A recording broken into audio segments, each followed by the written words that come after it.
how I love when I slow down. Forget myself when I go round. I lost my feet, said I love you. Too bad that dreams don't just come true. Staying put, not making sense. Yeah, I've been living in the previous tense. Why won't you help me move on? I can't look, can't make amends. Yeah, it's so sad we're not even friends, but we've been going so long. Give me back the conversation. I'm sorry I lost my patience. No, I just can't catch a break. Yeah, I'm always late, yet still always waiting. Oh, how I love when I slow down. Forget myself when I go round. I lost my feet, said I love you. Too bad that dreams don't just come true. Kicking it in my banana pants, having fun hitting that bananagram. I love just wasting my time. Wasting my time. Oh my gosh. Hating it, checking my Instagram. No, it won't turn me to a better man.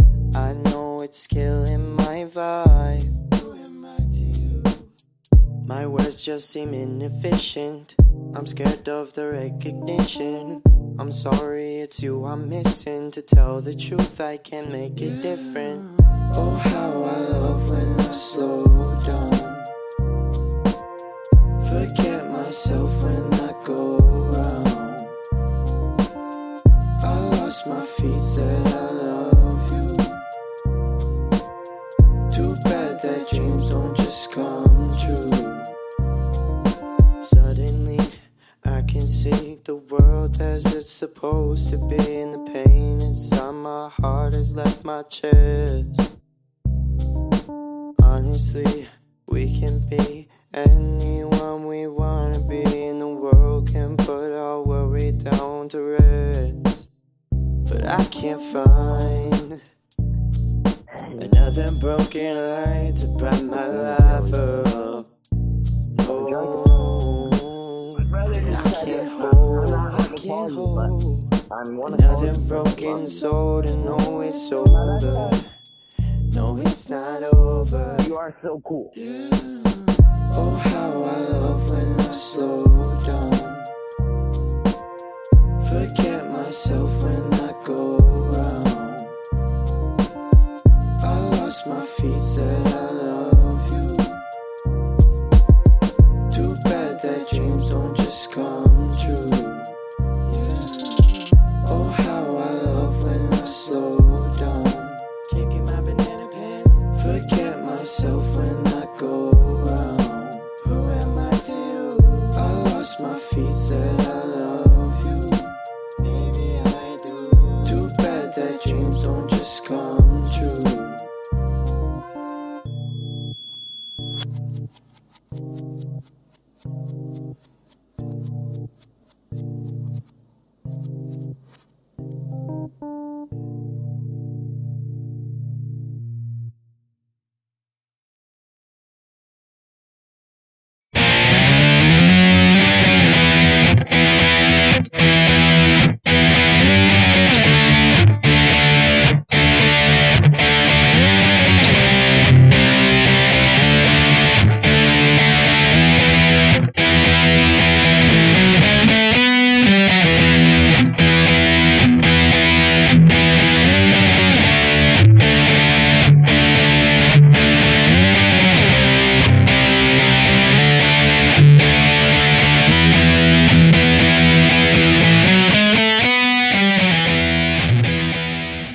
Good morning, good afternoon, or good evening, and welcome to the Vanguard. For Spike, the notorious J.E.W. Cohen, I am Matt Wright, and together we are traversing the muddied waters of freedom. I like that. Was that, have we never used that before? Notorious J.E.W.? I don't know, but I'm about to go on like this whole 90s rap artist pun thing. That's fine. I love it. I'm surprised because I've been called that a lot before. So I'm surprised that it's first time on the show. Hey, everybody. How you doing? Woo. How is everybody doing on this fine week? Just I hope you all had a lot of fun at home. Doing nothing. Not much on the doing internet. Absolutely nothing. Being just the new normal of being home on the internet. Right. I mean, honestly, we really don't have to ask what you were doing because we've gotten hourly updates. Yeah, we know we already know every one of you has been up to. We know how you're doing, and we're concerned. If you need to reach out, we're here. We love you. Matt Hicks asks to make it the new normal, and Maria Edinbow says barely sober. Well, that's good. Barely sober is good. Good to be. We've been essentially sober, both of us, for quite a while. Sober. Dan Faust says day 1238902572387 of quarantine. Loads of fun. That's what it feels like. It's tough when you've already gone through all your snacks that you were intending to make last till like June. Oh, it looks like I am about to. I just got a notification. Uh-oh. It looks like I'm about to be shelter at home. From Florida? Just from Pinellas County. Well, breaking news if you're in Pinellas County. It's looking like that's going to happen tomorrow. You're not allowed to leave your house. Unless it's to go to the store with a bunch of other people and crowd together in a panic and not social distance with a bunch of other people who the only thing they can do is go to the store too. And the hours are restricted, so you're all going at the same time. And then that way you're all huddled together, coughing on each other. Yes. But don't go anywhere else, because that would be dangerous. Oh, Bass, our good friend Bass over on the Tube of You, says his company gave him 80 hours of paid leave for the pandemic. Jeez, that sounds nice. Well, I mean, the Trump checks, we're about to get way more. We're all getting paid. We're all about to get paid. Maybe or maybe not. The Trump Pelosi checks. Mac Hicks says, once again, Spike Cohen is once again publicly masturbating by watching his own podcast. That's not confirmed. I don't know what Spike does underneath that table. That's really none of anyone's business, honestly. So first and foremost, allow me to thank Benjamin Daniel Morris Chestnut the Sixth for the Kava that I drink on pretty much every episode of this show. And allow me to thank Kroger Leon Smith Mystical from No Limit Tay Diggs store for my purified drinking water. And allow me to thank my wife for this orange juice tasty orange juice wouldn't get me more of, because she said we already have for enough these orange quarantinis juice. And these quarantinis of orange juice in Kava. We need more. I told her we need more, and she said we don't. And I said we definitely do. And she's need wrong. That vitamin C to get through. We need the vitamin C to get through to like August. Bulavanaka. Oh yeah, Bulavanaka. Forgot to say that this time. It's okay. So yeah, we've had a fun. The streams are up on all of them, and they all look good. Yeah, not a single. Love it when that happens. Usually, by now, we have run into some kind of catastrophic situation with the audio, typically. But no, right now, looking and sounding good, which is good, because that's what we're all doing now, talking to each other on the internet until we fall asleep. Pretty much. That's it. Yeah, that's it. That's all we're going to do. And then go into the store and I got to get this canned meat. Like, and like, give me all of the non-perishables. And if they've got toilet paper. And perishables. I love the ones who show up like this is going to just be like a long hurricane. And they're just getting lots of bread and milk and eggs. And I'm like, guys, that'll last you about a week. You're going to have a bunch of French toast and then have to go back to the store because none of this is going to last. Yeah, but I'm not mad at that. I'll eat French toast all the time. I'm good with that.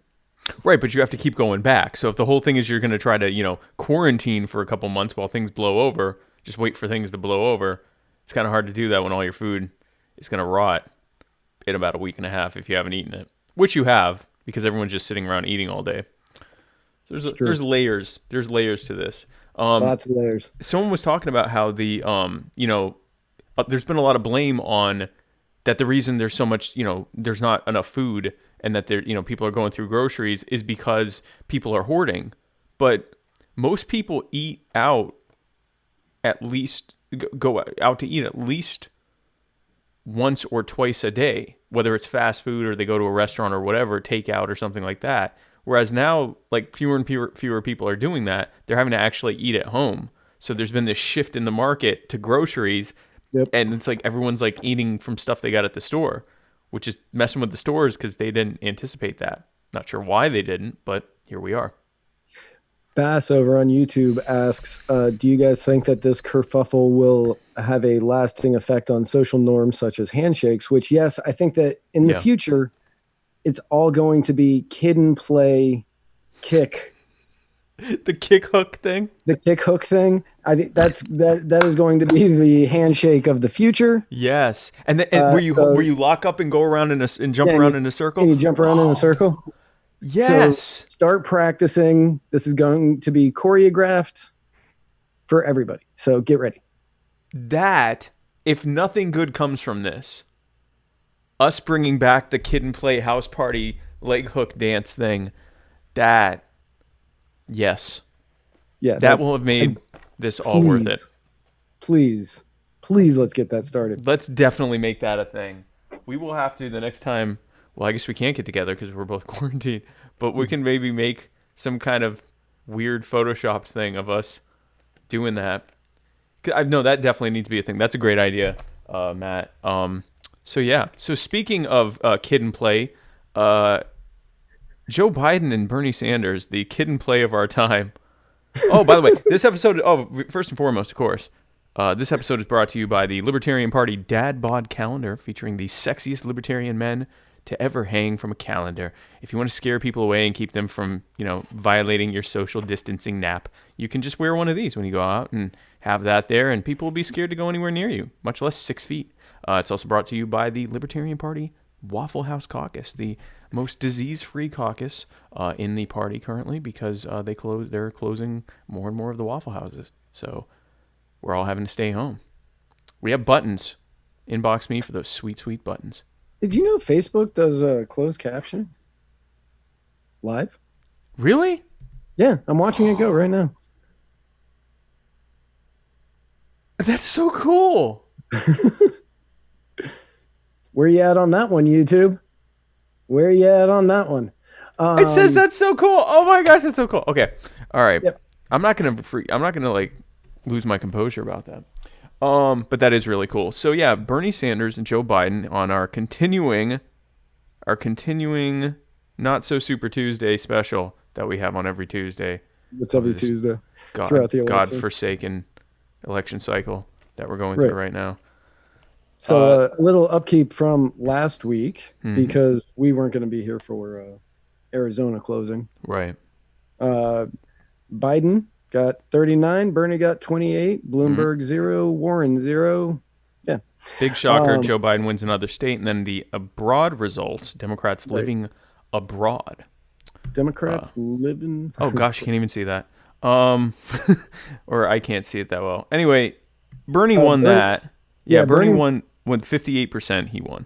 Right. He got 9, Biden got 4. Yeah. Really so right now, Joe Biden's holding on to about a 300 delegate lead, 314 to be exact. Yep. And not a single person knows when the next primary is actually going to happen. Mm-hmm. I mean, a lot of them are on the books, but we don't know if they're actually going to happen. Well, they're saying that the next one's going to be June 2nd. There's going to be 10 states voting that day with 608 delegates. The ones that were planning to vote on June 2nd and all the ones that have been postponed to June 2nd, to which I can fairly well guarantee you they're not going to happen June 2nd. Like, I have a good feeling they will not. Yeah, I mean, call me the optimist. I guess I'm just kind of hoping. But well, that was weird. But yeah, we still have like, I know first week of May, there like next week there's elections planned, but I'm willing to bet that they aren't going to be. Yeah, they aren't going to be happening. It's hard to shelter in place and vote at the same time. Right. So I'm willing to bet that is that's what we're going to be looking at. It's no elections for a while, and there might be just one big one somewhere down the road if we happen to get all the way to November. You know what the sexiest one would be? If the Democrats just go, yeah, Biden's ahead, we're just going to give it to him. That, and announce it on Zoom in a poorly produced live stream like the ones they've been doing. Yeah. That would just be perfect. And that's not impossible for that to happen. And then for Joe to announce Hillary Clinton, who's going to try to Skype in from her phone. This is really like some magical stuff that's happening. But we'll see. Go ahead. Dan Faust just asked, is it just mine that keeps getting interrupted on Facebook? And I am willing to bet that it's not, because our numbers of people who are watching they're shooting up and down randomly. So I'm betting Facebook is overloaded with the large amount of people who are watching. Yeah, because we have no dropped frames, but I just saw it too. Mine got interrupted as well. So maybe guys just turn off the closed captioning and make the video work. That would be nice. Either that, or you can go visit us on YouTube. You can visit us on Twitter, or you can visit us on flote.app/muddiedwatersmedia/live. And we're on Periscope too. Well, Twitter, Periscope, same thing. Yeah. No, this is a Facebook thing because I'm looking and there's no problem with YouTube. There's no problem on the others. Yeah. So if you guys want to, let me go ahead and give them the YouTube link, and that way they can go join us on YouTube. Anyone who's having problems with our Facebook Live, go to the YouTube link, or let me give you the float.app link. I'll put that one in. I got it already copied. Okay, cool. And much better experience over there anyway than Facebook. We'd really just prefer everyone go over there anyway. But anyway, yeah. So that's what happened so far there. I personally think that there's a possibility we're not going to have an election this year, which would be even funnier. But that would be funnier. That would be funny. That would be funny. Like in a horrifying way that, will lead to deaths. But God, could you imagine the absolute battle that would start over that? And he goes, hey, they're saying to shelter in place. They're saying to shelter in place, so there's no election. God. What the hell was that? I don't know. That was Bernie and Trump had a terrible had a child and hated it and lived in foster care. Oh my God, Stephen King-esque baby. Yeah, no, it was like a really bad, like twins with Arnold Schwarzenegger and Danny DeVito, but only the worst parts, and but still like with the Trump and only the worst parts of Trump and Bernie, but with Arnold's poor pronunciation of English. Right. So speaking of poor use of English, I don't know, a guy named Wayne Allen Bailey. And real quick before of Louisiana. So real quick before we go any further, did not assassinate anybody. Oh, He's got an assassin's name. He does have an assassin's name.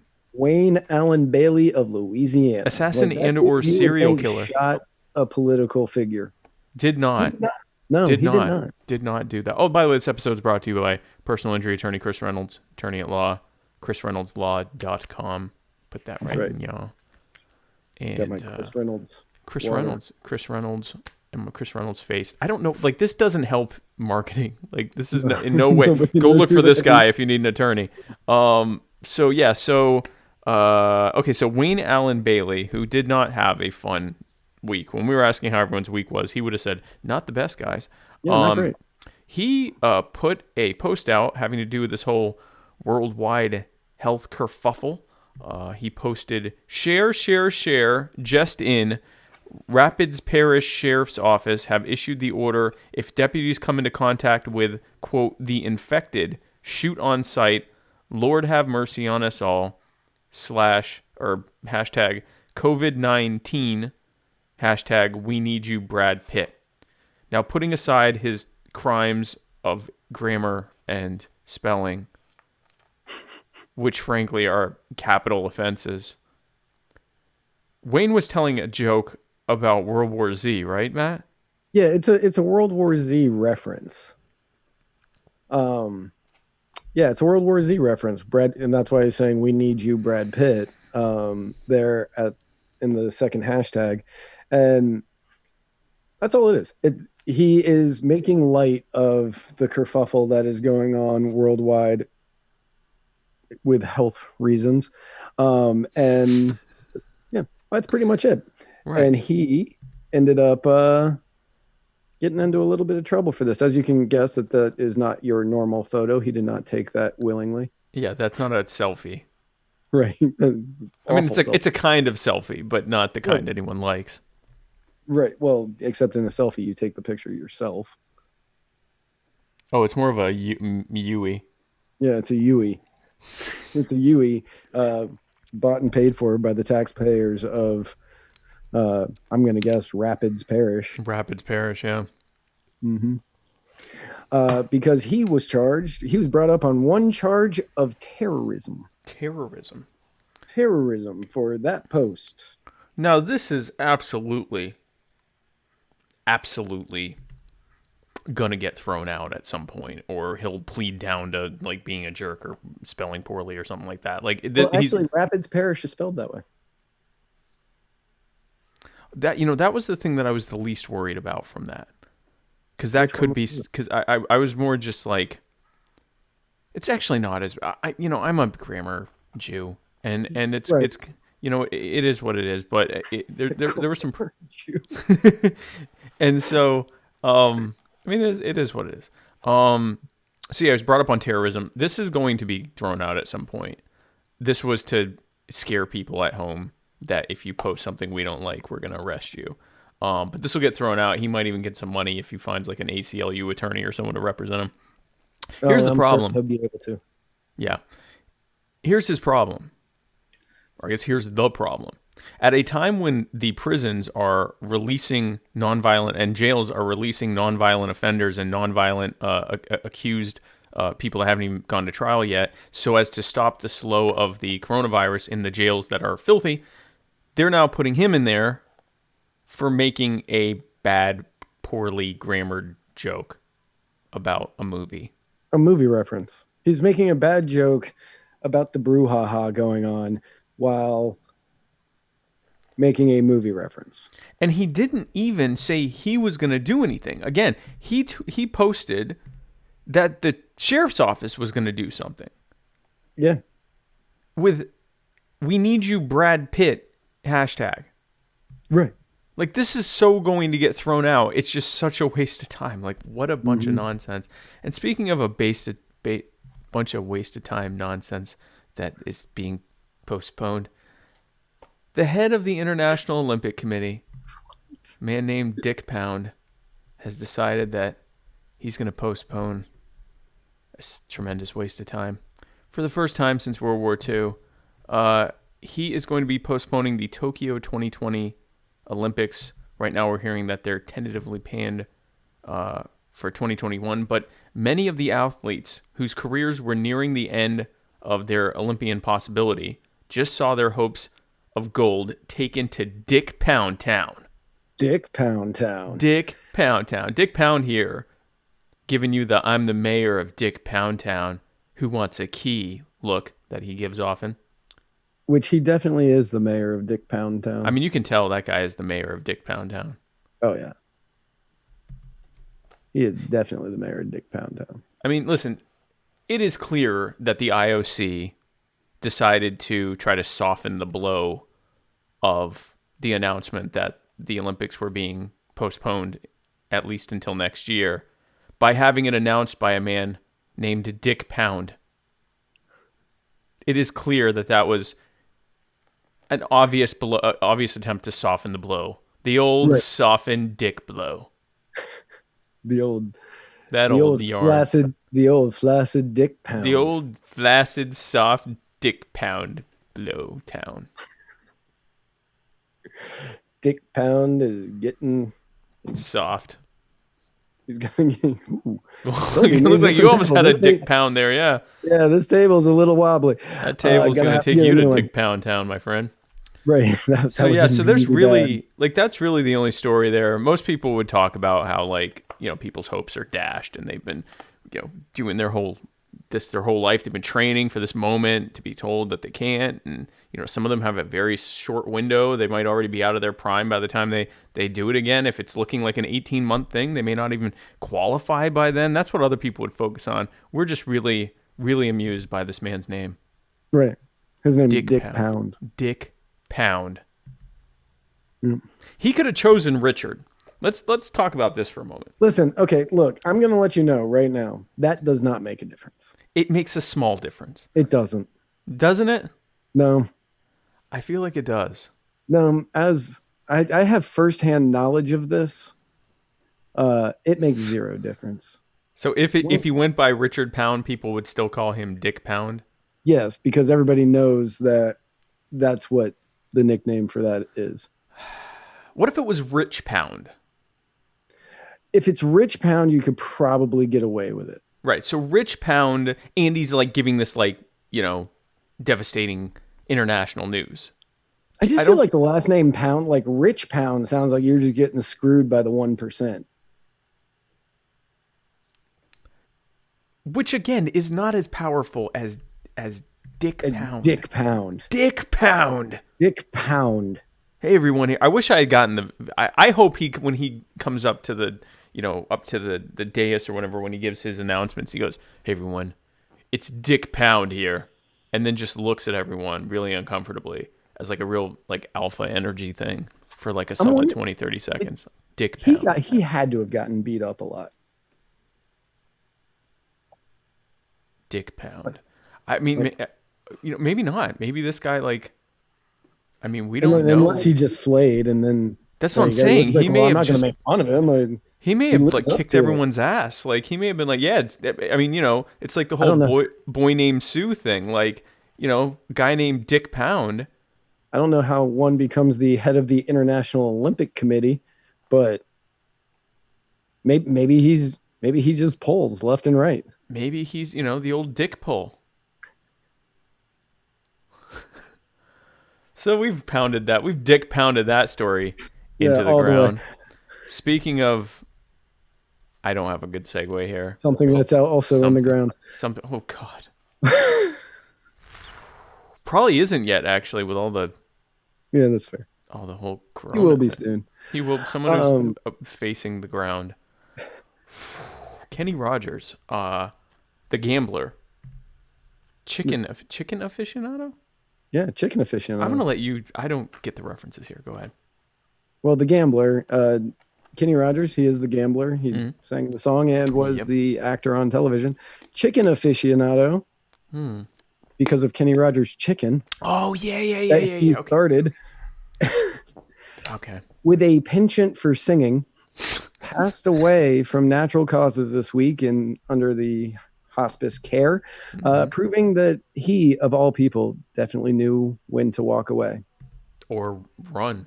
Like, I mean, he definitely knew when to fold them. That's right, Marla Edinbow. He knew when to fold them. He knew when to fold those particular things right there.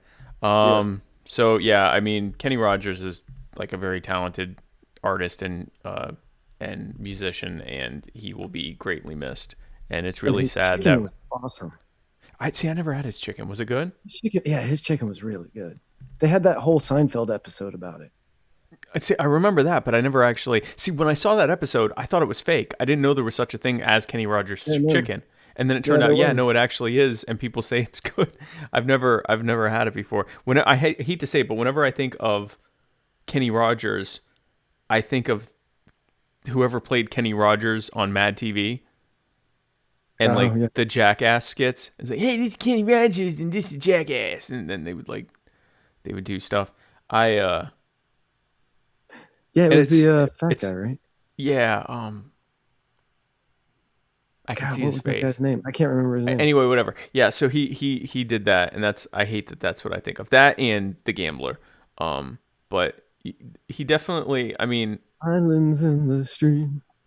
That is yeah, with Dolly Parton. Yeah. Like he and Dolly Parton had like a 30-year friendship, and it stemmed from I think that's was kind of like when they first became friends, was when that song came out, and then they were friends and they were close apparently forever. Well, for the rest of his life. Wow. Well, not so much for the rest forever. of hers. Maybe he'll haunt her so it can stay forever. But it's sad. But yeah, no, I mean, if there were ever a time to pass away peacefully of old age in hospice care, it would be as the pandemic is coming to kill us all. That would definitely be a good moment for that. Speaking of things that are destined to die, the upcoming Libertarian Party Coronavention in Austin, Texas, May 21st through 25th, brought to you by the CDC and Purell. They have... So here's the situation there with the... I spent more time on this than I'm comfortable talking about. The Libertarian Party has their national convention scheduled for May 21st through the 25th in Austin, Texas. And, when they scheduled that, who would have thought that everything was going to shut down, both by force and fear of a deadly virus? As of right now, the city of Austin has said that there can be no gatherings of more than, I think, 10, but not, way more than the, say, 2,500 that would have to gather for the Libertarian Party convention, national convention. But it's through May 3rd. And so a lot of people in the Libertarian Party are saying, well, maybe they won't extend it. Well, they are.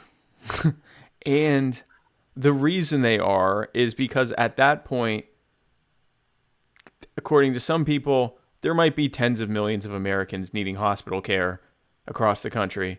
And there's not going to be, no one's going to want to go to a convention in Texas in that time. Yeah, and there aren't going to be airplanes flying there. No. And as a person who is not a member of the I guess I am a member. You are a member of the Libertarian Party of Georgia. That's right, I am. But outside of that accident, outside of that trickery, because you didn't know, and that's why it's funny. No, I didn't know. But yeah, so outside of that, I'm not going to be one of the delegates. I'm not going to be going down there and voting. But many of my friends are libertarians, and I like to consider many of my libertarian friends to be smarter than your average voter. Right. Please don't go there with guns saying we're going to go do this anyway. Please don't do that. Please don't do that. Yeah. If you're one of my many, many, many, many libertarian friends who are very passionate about libertarianism and everything,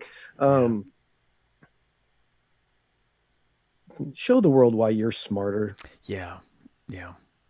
So let's put aside the question of whether or not it's a good idea to gather in large groups with guns during a pandemic. Libertarians naturally, when they're told by government to do something, they want to do the opposite. And I get that because I'm an anarchist. 35 minutes and 47 seconds. And we haven't done that in a while. I know. I haven't done it in a while. I don't say it as often now. I'm running for office now. Yeah, you're running for office. I'm running for office. People you're an anarchist when you're running for office. Running for the highest office in the land. So, I get when government says do X and you're like, I'm going to not do X. And so right now government's saying everyone stay inside, don't go outside, which is, we're going to get into later why bans are stupid and don't work. And I'm actually going to be putting a feature video about it on my page, Spike Cohen, your next VP, facebook.com/literally Spike Cohen. So it doesn't work. It's a good idea, until this thing calms down, to practice safe interactions with people. Don't go out more than you have to. Don't, stay 6 feet away from people, wash your hands and all that stuff. That isn't really, you're not able to be safe enough to prevent the spread of a virus that is this easy to spread in a hotel conference center with thousands of people. Like there's over 1,000 just delegates. And then you've got the people they brought, and then you've got the media, and then you've got the members of the party. Like, I mean, you've got a solid at least 2,000 people.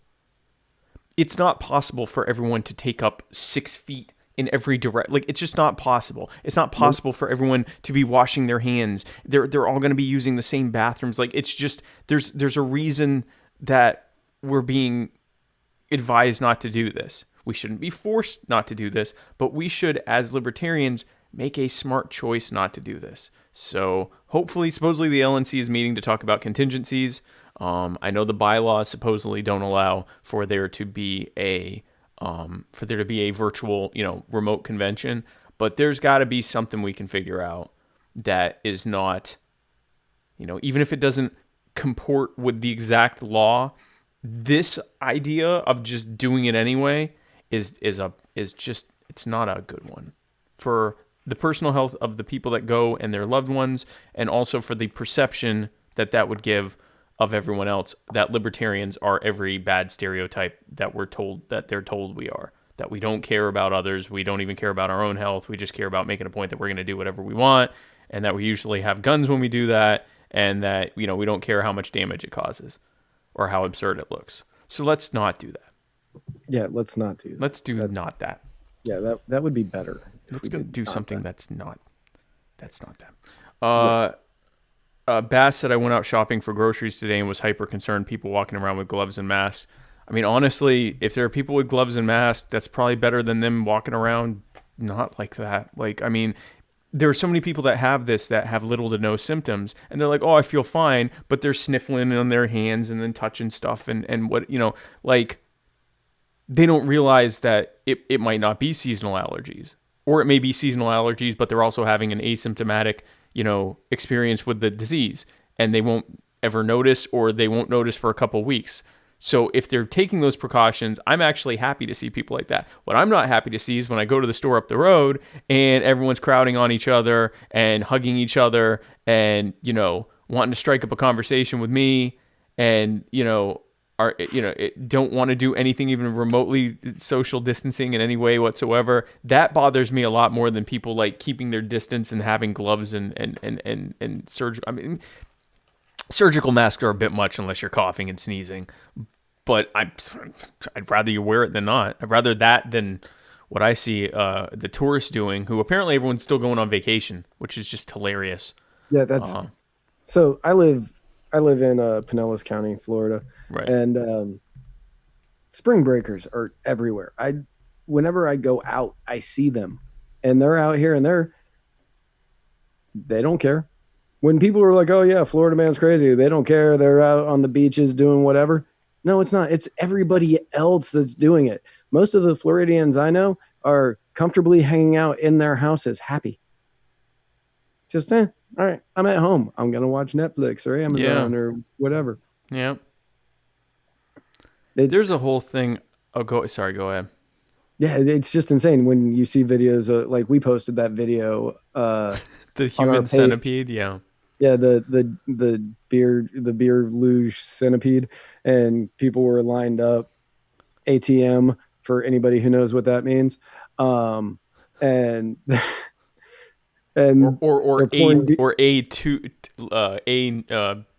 number 2M. That's good. A2M. But yeah, they're pouring the beer down the crack and drinking it, and everybody's like, "Oh, Florida, what's wrong with Florida?" No, that's not us. That's y'all. That's people from other places. Y'all. That's Ohio and Illinois. It's the same place here. Where I live in Myrtle Beach. Yeah, that's your Tennessee. That's your everywhere else. New York, New Jersey. All these people come down here. They act somewhat normal up there, and come down here, and just demonstrate how quickly we can spread a disease. Usually AIDS. But now that that's a big one. That's a big one. But usually AIDS or like gonorrhea. But this one's even easier to spread.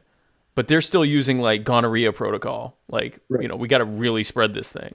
And have I ever told you the story about after I'd been living here like a year, and it was right after I quit drinking. Okay. Which most people don't come to Florida and quit drinking, but I did. I got one good year of partying in, and nice. then I was like, okay, I got to stop. And, I'm like 5.5 years sober now. Right? 5.5? Yeah, 5.5. 5.5 years sober. 4.5. I don't remember. A number of years. Yeah, a number of years. And so it was right after I quit drinking, and I was tired all the time. I was really lethargic. I was really lightheaded and foggy. And there was some other things. I can't remember what it was. And I went into the doctor. to, I was just like, I don't feel good, blah, blah, blah. And she goes, okay, well, what are your symptoms? And this woman was from Georgia, not the state, the country. Oh, okay. Yeah, and she was a very hard woman is the only way I can think to say this. And I gave her all of my symptoms, and she dead ass looked at me in the eye and she goes, oh, no blood tests, no nothing. Oh, you have HIV. Yeah, my face was probably a lot like that. And I was like, I'm going to have to see some blood tests before I just assume you're right. Just accept that as my fate. Yeah. Good news is I don't. And that is. Yeah. I was like, wow, I never went back to that doctor. I also have an Eastern European doctor AIDS story, oddly enough. Wow. Yeah, so I went to actually a cancer doctor, a oncological hematologist or something like that. Cancer doctor, because there was some blood stuff and they were concerned that I might have cancer. This was I didn't tell it. It was funny because then when I told you I didn't have, and you're like, I didn't know you even thought you might have cancer, and it's because I didn't tell anyone. But anyway, so I went to the doctor. And I'm telling her all, what the blood results were. And she said, and she wasn't, I don't know if she's from Georgia. I believe she was Russian. And she said, have you been tested for HIV? And I said, well, many years ago, yes. But I've also been in a monogamous marital bliss relationship for 10 years. And I've had an HIV test since then. So I'm pretty sure I'm good. And the look she gave me, I thought, you're going to test me for HIV anyway, even though I said that. Sure enough, as soon as she walked in, she said, you don't have HIV, for like a follow-up appointment. She said, you don't have HIV. And I said, I knew you were going to test me. So good news, by the way, everyone. I don't have AIDS, and I don't have cancer. I do have MS, but I don't have those other things. We are an HIV-free show. This is an HIV-free zone, which is, right now with all the pandemics going on, it's nice to hear that people aren't diseased. Yes, it is. That was the same appointment where the doctor's assistant asked me about my Vermin Supreme pen and then wanted to take selfies with me because he was like all into Vermin Supreme. Anyway, so so speaking of AIDS, Sierra Peterson. Some bad news from Sierra Peterson. She misses writing fake stories for us. She is distraught, and she wants us to start a satire site, which we've actually talked about doing. Yeah, we have talked about doing that. So that might actually happen, Sierra. We actually have talked a lot about having like a fake conservative site that would be satire, but just with enough of a tone of seriousness where it could convince enough conservatives that it's real. And get them to share it unironically. And now that we're all just staying at home all day long, that we might actually have time. Like I don't have anything else to do right now. Like we don't have time. We have time to do stuff now. So exactly. That might actually happen. Okay, cool. So speaking of, I'm not even sure how to. Speaking of things that aren't especially cool. Of what? Speaking of things that should be satire. Oh gosh, yeah. So Liberservatera constitutionalist darling and Ron Paul great value knockoff Rand Paul, pictured here being filled with the coronavirus, has been diagnosed with a... What's that?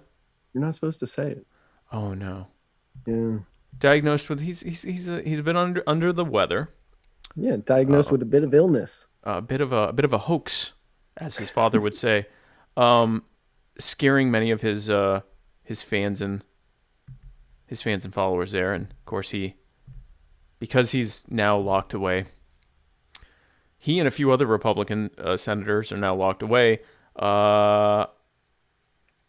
He can't vote. So I read something today, and don't quote me as this is what will happen. Okay. I want this to happen. I really do, but they are working on lightening the dress code in the Senate, and they could go in hazmat suits.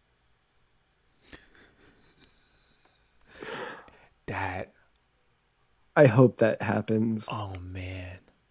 I almost put it in the notes today, and then I said, no, I don't want to get people's hopes up on this. That would be where you can't tell who they are because they're all like wearing hazmat suits. Right. Oh, yeah. So I was really hoping that would happen. But yeah, so there is a way that they're trying to figure out a way around that. I mean, the idea that they can't vote remotely is just so stupid. It's not like, oh, we have to make sure to keep the integrity. There's 100 of them. Like, it would not be difficult to confirm that the person remotely voting is in fact that senator. Like, there's no reason that someone who can't be at this Capitol building shouldn't be able to vote. Like it's literally, I hate to do this, but it's the current year. Like, it's literally 2020, and we're still making them like be physically present in a building. Right. But yeah, most of his fans are actually fearing that he'll continue to buckle to other members of the Senate and Donald Trump when it comes to matters of security, which brings us to FISA Act. Yeah. 2020. The bipartisan House bill USA Freedom Reauthorization Act of 2020 passed the House 278 to 136 on March 11th. This is the thing that I said I wanted to talk about last week, but we didn't have time. And luckily, nothing happened. So nothing happens anymore. Well, sort of. Something did happen, but there is a reason that they haven't voted on it. Now, I know what you're thinking. Freedom reauthorization. Hey, guys, I didn't know that my freedom needed reauthorizing. Well, Matt's going to explain what that whole thing means. Yeah. You know how pretty much the Patriot Act was unpatriotic and the Affordable Care Act was unaffordable? Yeah. And the 2015 Freedom Act, was that 2015? I think that was 2015. Yeah. Had nothing to do with freedom. This is the same thing. The same thing, yeah. Yeah, the same thing. So what's funny is it passed 278 to 136 on March 11th. And if you take a look at the list of people that voted for it, the reason I didn't pull it up is because there's 435 of them, and I wasn't going to do that because you wouldn't have been able to read them all. Right. It is not a party vote, and it's almost 50-50 for and against. Oh, wow. Yeah, it was bipartisan for and bipartisan against. That's interesting. That's very rare. Yes. Very rare. Oh. Just shows you that taking away your freedoms is a bipartisan thing. The Senate was supposed to vote on it last week, right after some provisions of the USA Freedom Act. But Rand Paul, Mike Lee, and a few others were holding it off the best of abilities coming up on the vote. But they bent over and took the old Dick Pound from the leaders in the Senate. So a lot of the Patriot Act and the USA Freedom Act expired Sunday at midnight, and the vote was supposed to be Monday, which would have re-upped many of these provisions. Okay. Now, they agreed to extend some of those provisions that had expired for 77 days, which I thought was a weird number. It's an odd number. Yeah, for 77 days, pushing the vote of the bill back. Why 77? Does that has to fall on something important? Because it's either that or after something or something like. Yeah, I'm not going past 60 days. Well, we want 90 days. I'll give you 80 days, or I'll give you 70 days. I want 80 days. 77. Like, I mean, it. Right. It's like a negotiation from the world's greatest negotiator, Donald Trump. Right. Sounds like it. Yeah. Right. Yeah. It makes no sense. Now the bill would reauthorize Section 215 powers Congress established under the USA Patriot Act in 2001. Mm-hmm. And that is the provision national security agencies cited in the past to support their unwarranted collection of phone records and hundreds of millions of people in the United States. Voted for by someone who's running for the Libertarian Party nomination. Oh yeah, Lincoln Chafee. Chafee. Now, to his credit, he now says that he's against it and wouldn't have voted for it. So I will give him that, because I ride him a lot on this. He did say he wouldn't vote for it now, knowing what he knows. So I will give him that. He did. He has said that, but he did vote for it. He did vote for it. Yeah. He did vote for it. He did. Now, as we all know, this has been brought up in the past, but the Free Press Action Government Relations Director, Sandra Fulton, which that's just a mouthful of an organization, the reauthorization of unchecked spying powers passed the House 278 to 136, as we've already said. So, but not without bipartisan opposition from a growing number of civil liberties champions on the Hill.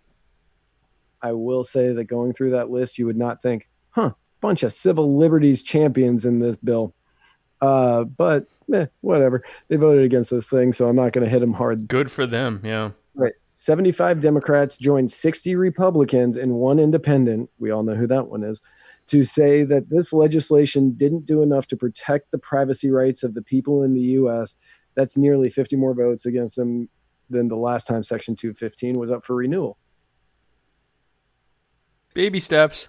Like, we're getting there, but man, now Section 215 of the Patriot Act allows the government to obtain a secret order from the Foreign Intelligence Surveillance Court, requiring third parties like telephone companies to hand over any records or other tangible things if deemed relevant to an international terrorism, counter-espionage, or foreign intelligence investigation. These are the same rules. Oh, God, what was that guy's name from 2 weeks ago who got caught up in that warrant where somebody robbed the house? Oh, gosh. The geo warrant. The geocaching, geofencing warrant. Geofencing warrant. They get a warrant for everything that happened on anyone's smartphones in a geographical area for a specific period of time. So if you just went by there on your Android, they'd have all your data, like all of it. Yeah, that is accurate. This is the same section that allowed, I wish I had that guy's name written down, that allowed him to deal with all of the issues that he had. There's actually two of them. There was a guy that was accused of murder and arrested for it, and then another guy that was accused of robbing a house. And that with both of them, they were arrested, and turned out that they had nothing to do with it. But because they were desperate to land it on someone, they went after them, because they were the only one that anything came up that they could even try to go after them for. But they didn't do anything. And that's the thing that they keep trying to update, and they continue to do it as Sandra Fulton, the director of the Free Press Action Government Relations, They keep re-upping it. And that is the thing that in 2013, Snowden demonstrated that the government had relied on Section 215 for years to conduct mass surveillance. Thank you. Surveillance of billions of Americans' domestic telephone call detail records showing who called whom and when. Now, they are using this to spy on you. There is no question about it. Yep. There is no doubt about it. Yep. That is what is happening with this. They say that it is for, hang on, I want to make sure that I say this right, international terrorism, counter-espionage, or foreign intelligence investigation. They say that's what it's for, but they're using it to spy on all of you. On you. On you. So unless you're related to international terrorism, counter-espionage, or a foreign intelligence investigation, they're just spying on you for no particular reason. And they are. We know that they are. We know that. That was shown to us. And nothing's changed. Like, nothing has changed. If anything, because remember, Edward Snowden said that in what, 2013? 2012? Yes. 2013. Okay. Think of how much technology has advanced in the last 7 years. That's how much more the government's spying on you. Like, now you have Alexa and, smart everything. And your smartphone's even smarter. And your car might even have smart features. Like, they're spying on you all the time while you watch this. Right. If you're watching this on a phone or a laptop with a webcam or a TV, smart TV with a webcam. By the way, our show on a big screen TV looks amazing. It does. I watched it at my... know that somebody is watching our show on a big screen TV right now. Because she sent me a picture. Oh, cool. I watched that looked fantastic. I watched it at my dad's house once on like a 60-something inch TV, and it looked so, I just wanted to kiss both of us. We just looked so good. I mean, I want to do that anyway, but it looked like it was really nice. Right. It was a nice, like our production values are kissable. They are kissable. Speaking of kissable, see continual kissable production values, please donate to us at anchor.fm/muddywaters. Anchor.fm/muddywaters. Hit the old donate button, or you can PayPal us at muddiewatersoffreedom@gmail.com. That's right. And we'll kiss you. We'll go, thank you for the money.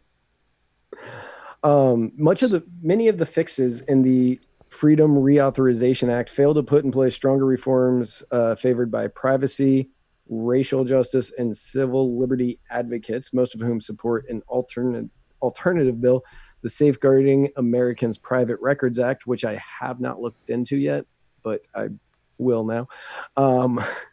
Introduced earlier this year with bipartisan support.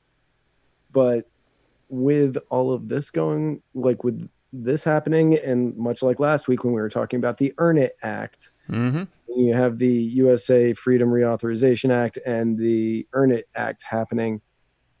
Notice how much of it you hear in the news, because right now everybody is distracted by the health hubbub that's going on worldwide. The old health hubbub.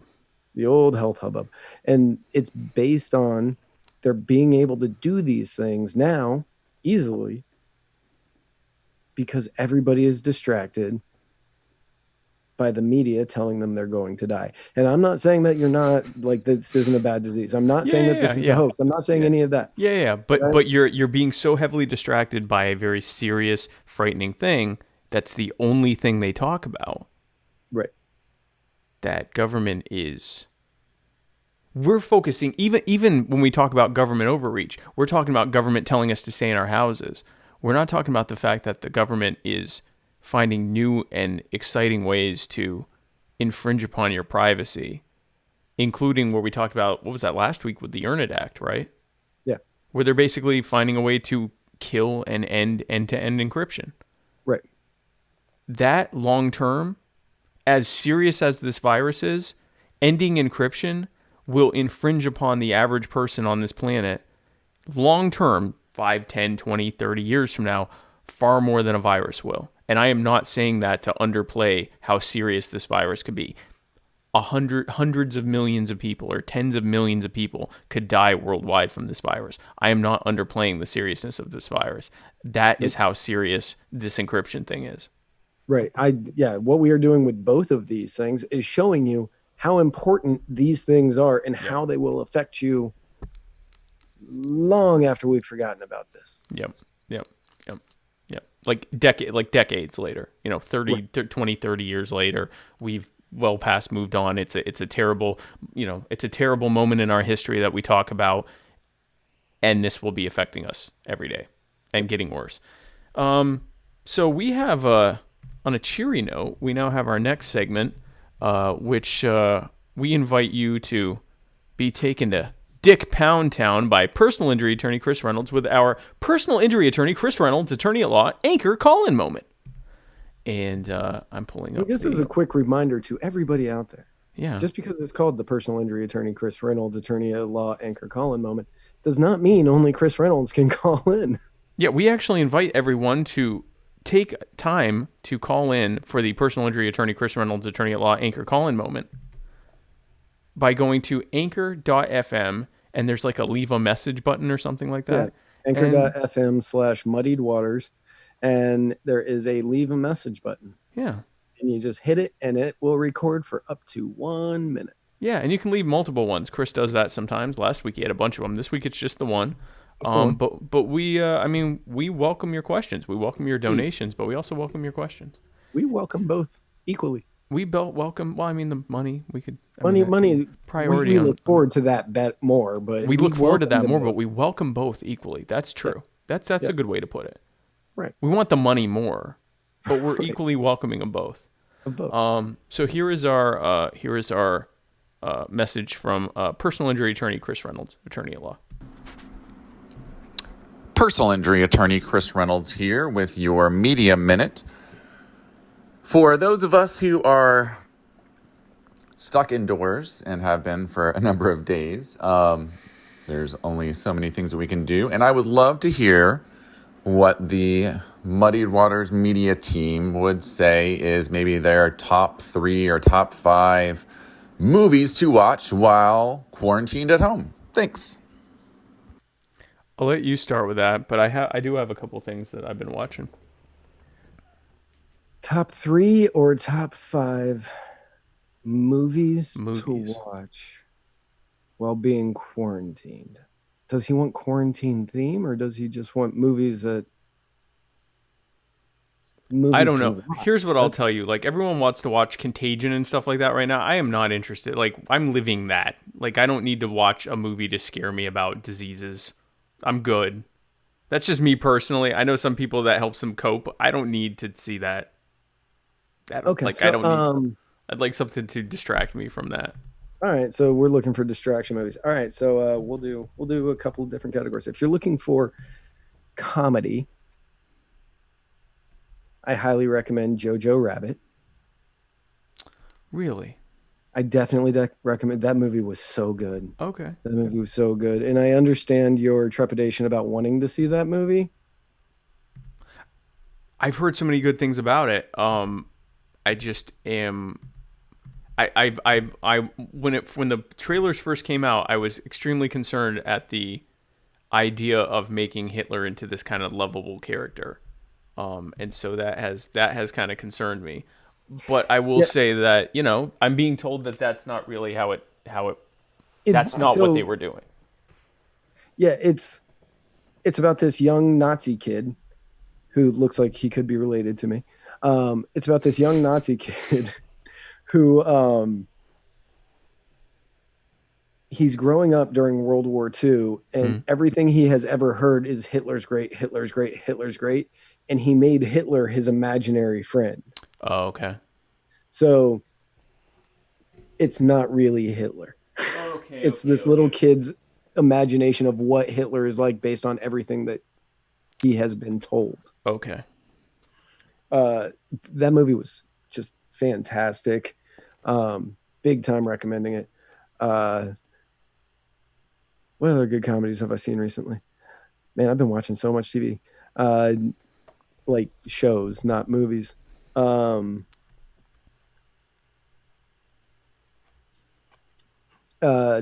got this weird thing about Iran. Uh, I'm gonna have to come back to comedy because I've been watching it. It Follows was a great horror movie. Doctor Sleep was a great horror movie, and what was that other one? I can't remember the third one that I watched. If you're looking for drama, Uncut Gems was fantastic.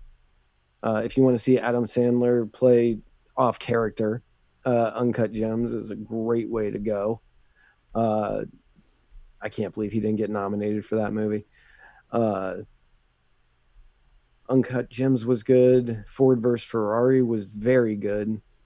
And Knives Out, I'm not really sure where you would want to put that, drama or mystery or comedy, because it kind of fits in all of them. Knives Out, I highly recommend. I recommend everybody go to see that one. Yeah, I mean that's kind of what I got right now. If you're looking for new stuff, if you're looking for old stuff, just run through the entire Quentin Tarantino catalog in order: Reservoir Dogs, Pulp Fiction, Jackie Brown, the one with Kurt Russell in the car, Death Proof. Yeah. Death Proof, and then Inglorious Bastards, or sorry, Kill Bill, Inglorious Bastards, Django, Hollywood, Once Upon a Time in Hollywood. Go through all those because those are just great movies, every one of them. So I watch a lot of documentary. The thing I've been watching and rewatching a bunch is called Tiger King, which is a documentary. Is that good? Yeah. I was talking to Sarah about that today. It's super good. What made me even be interested in it at all? First of all, my wife is like really, really into big cats, like tigers and lions and all that stuff. But we have one of the ones that is featured, the Tigers Preserve, is like 10 miles away from me right now. And we went there for my wife's birthday like 12 years ago. And it's incredible. But when we were there the whole time, we're like, this is a cult. Like Tasha was asking the people who work there, and they're all like, yeah, we all live here together and we're all so happy and we never leave. And she's like, when was the last time you saw your family? And she's like, one of the women, she was like, yeah, we don't see our family. We don't ever leave here. It's 24/7 for the rest of our lives. And we were like, you don't talk to your family? And they're like, yeah, we sometimes call them, but we don't see them. And everyone was saying the same thing. And it was like, uh-oh, this is a cult. And the way that the women were talking about the main guy, Doc Antle, we were like, oh, so you're all sleeping with him. This is a sex cult. And yeah, but the Tigers were cool. But anyway, so he's in there, but he's not the main story. No. The main story is a guy named Joe Exotic, who he ran for the Libertarian Party nomination for president in 2016. Did not do well. I don't think anyone actually voted for him. But then he ran in 2018. He ran for the Libertarian Party nomination for governor of Oklahoma, which is where he's based. I don't want to say too much. I just want to say that you will absolutely love Tiger King. It's got all the different things. It has like drama. It is hilarious. It has, it makes you really, really think humanity has failed in like some really fundamental ways. It will make you hate a woman named Carol who lives in Florida. Because at first you'll wonder why Joe hates whom he refers to as this bitch named Carol in Florida. And then you find out you too will hate Carol in Florida. So I don't want to say much more, but it is. I've rewatched it a couple times. It's really, really good. I don't even want to say other things to watch. I guess the Dolomite movie with Eddie Murphy is a good one. Oh yeah, that was good. Yeah, I've been watching. God, I hate that I'm going to say this out loud. I've been watching this show on Netflix called All American. and it's a show, and it's like if you take Friday Night Lights, Okay. and then you take Beverly Hills 90210 or The OC or any of those Oh shows, gosh. and you mash them together, Ew. and Taye Diggs is in it. So I definitely don't want to watch this. yeah, I'm not gonna. It kind of sucked me in, but I'm a sucker for cheesy drama that you don't have to think about. I was gonna say, like, it sounds like I could see why you would end up doing it. I just don't want to. Yeah, when I first started watching it, I was doing it because I thought it was going to be like a Friday Night Lights or just a sports thing, and then it wasn't. But I got sucked in enough at that point, and I was like, oh, I don't really have to think about this, which is great because I haven't felt like thinking about TV shows recently. Right. Yeah. So,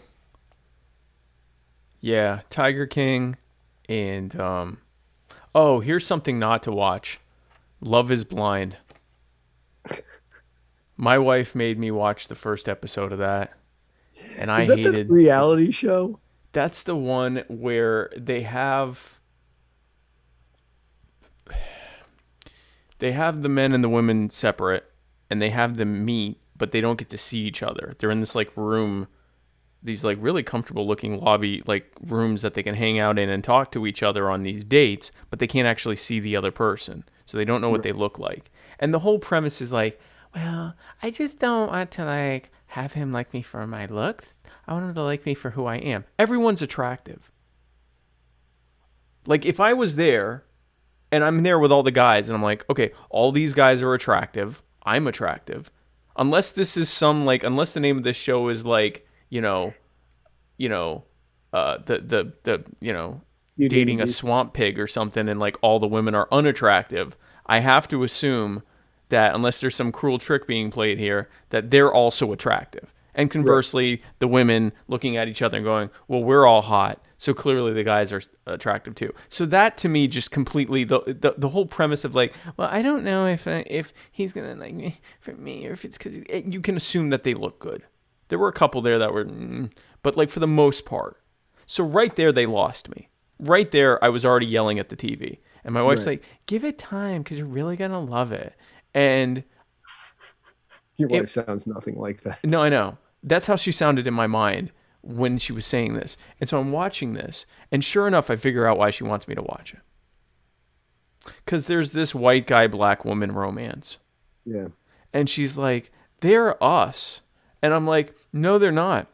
Because if they told me, if they've told me, yeah, we want you to, date people without knowing what they look like, I'd be out of there. I'm not interested. I'm not going to do it. How much are they paying me? Oh, that's right. Yeah.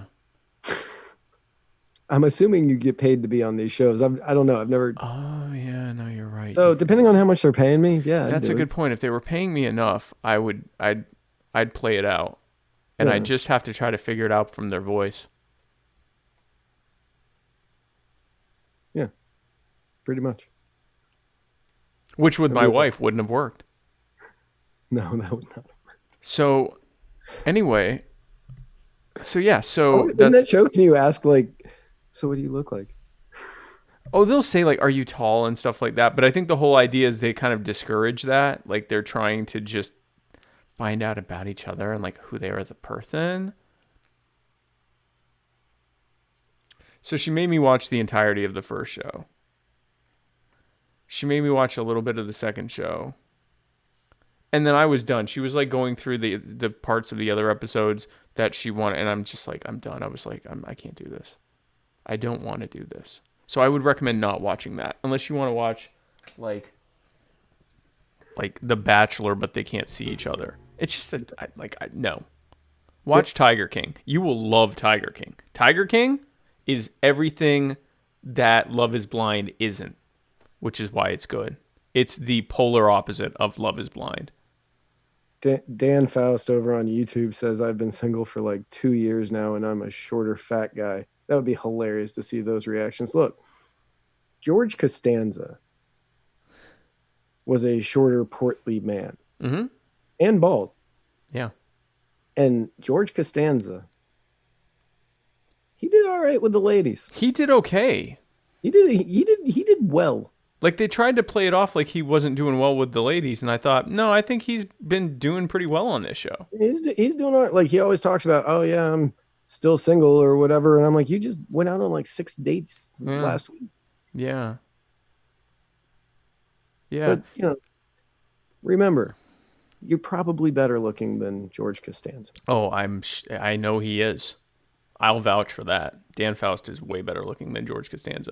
Let me say this. I'm friends with him on Facebook, but I've never stalked his pictures. Oh no, if you look, you're going to be in for a treat. When I would like the idea of something like Love is Blind, but where one of the genders are all really ugly, like really, really ugly, but you have to marry them first legally before you can see them. Oh, he's saying my point. My point was, instead of having it all be GQ guys, having it be a normal guy, like, so 11 GQ guys and then 1 U. Oh yeah, that would be hilarious. That would be good. That would be I would like. Really good. That I would like, but like with a great personality. Right. That would be amazing. I would watch that show. I still like my idea where all the men are like super, super attractive and all the women are just like just absolute train wrecks and bad people too. So not only are they ugly, but they're like terrible, but they have like nice speaking voices. And then and you have to legally marry them before you can see them in a state where and it's in South Carolina, because then if you want a divorce, it takes it takes a year to get of separation before you can get divorced. But you can get an annulment if you don't consummate, right? You have to consummate first. How? Through like a hole. Oh, go Amish on it? Yeah, do the whole thing. That would be like the pay-per-view part of the show. Right. But then they would say, to see that part, go to lovefromahole.org/whole scene. But the rest of it would just be where the other stuff. And then after all that happens, and you have to get her pregnant. And then, so it might take a few times. And then once she's pregnant, then you get to see her. And what would you call this show? I'm working on that. I still like the Swamp Pigs experiment. And they all have like really bad violent criminal records. Like, just like they find like some really hard women who are out on furlough, and this is their work release. Found a job. Yeah. But like all the men. So it's not even like which one gets it. It's like they all get it. I would watch that. I would definitely watch that. And if you say you wouldn't watch that, you're lying. You're lying. Like, look at me right now. Any of you that are watching this, if you say that you would not at least catch an episode of that to see what this is about, you are lying to me and yourself. Right. More so yourself. More so yourself, because I don't buy it. I don't buy it. I think Facebook dropped us again. Yeah, that's what it's looking like. That's what it's looking like. So I don't know if you can hear us on Facebook, but if you can, just go over to YouTube. youtube.com/muddiedwatersmedia. I'm going to go ahead and put in here Facebook. Screwing up. Go to Muddied Waters Media, or head on over to float.app/Muddied Waters. I'm putting both of those. There we go. All right, cool. So speaking of, oh wow, we still have a whole bunch. So now we are going to the second part of our episode, starting with the Corona Fuffle, brought to you by Bitcoin and Charmin Ultra Strong.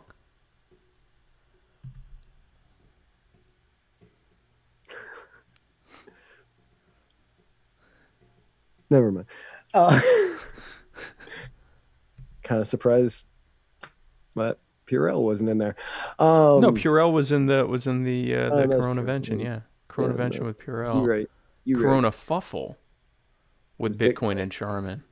Right. No, that makes perfect sense. So there is a lot to talk about as far as the corona fuffle. And so we're going to just kind of split up and talk about a bunch of different things here for you because we're not focusing on any single topic for too long. Nope. Starting with infectious trading. Yes, Senators Kelly Loeffler, James Inhofe, Dianne Feinstein, and Richard Burr, pictured here, have all come under fire recently after reading confidential information about the worldwide rumpus back on January 24th. And these four people proceeded to sell off more than a combined $4 million in stocks. Well, some of them then went to the news and said everything was okay and there was nothing to worry about. Yes. Mm-hmm. Now, this is not only a travesty, definitely illegal. Yeah. But yeah, they did not mention anything about the foofara. Not a single thing was said about the foofara after that January 24th meeting. They just said, no, nothing to worry about. And they sold off $4 million, over $4 million worth of stock that was about to tank, and they knew it. The foofara. The foofara.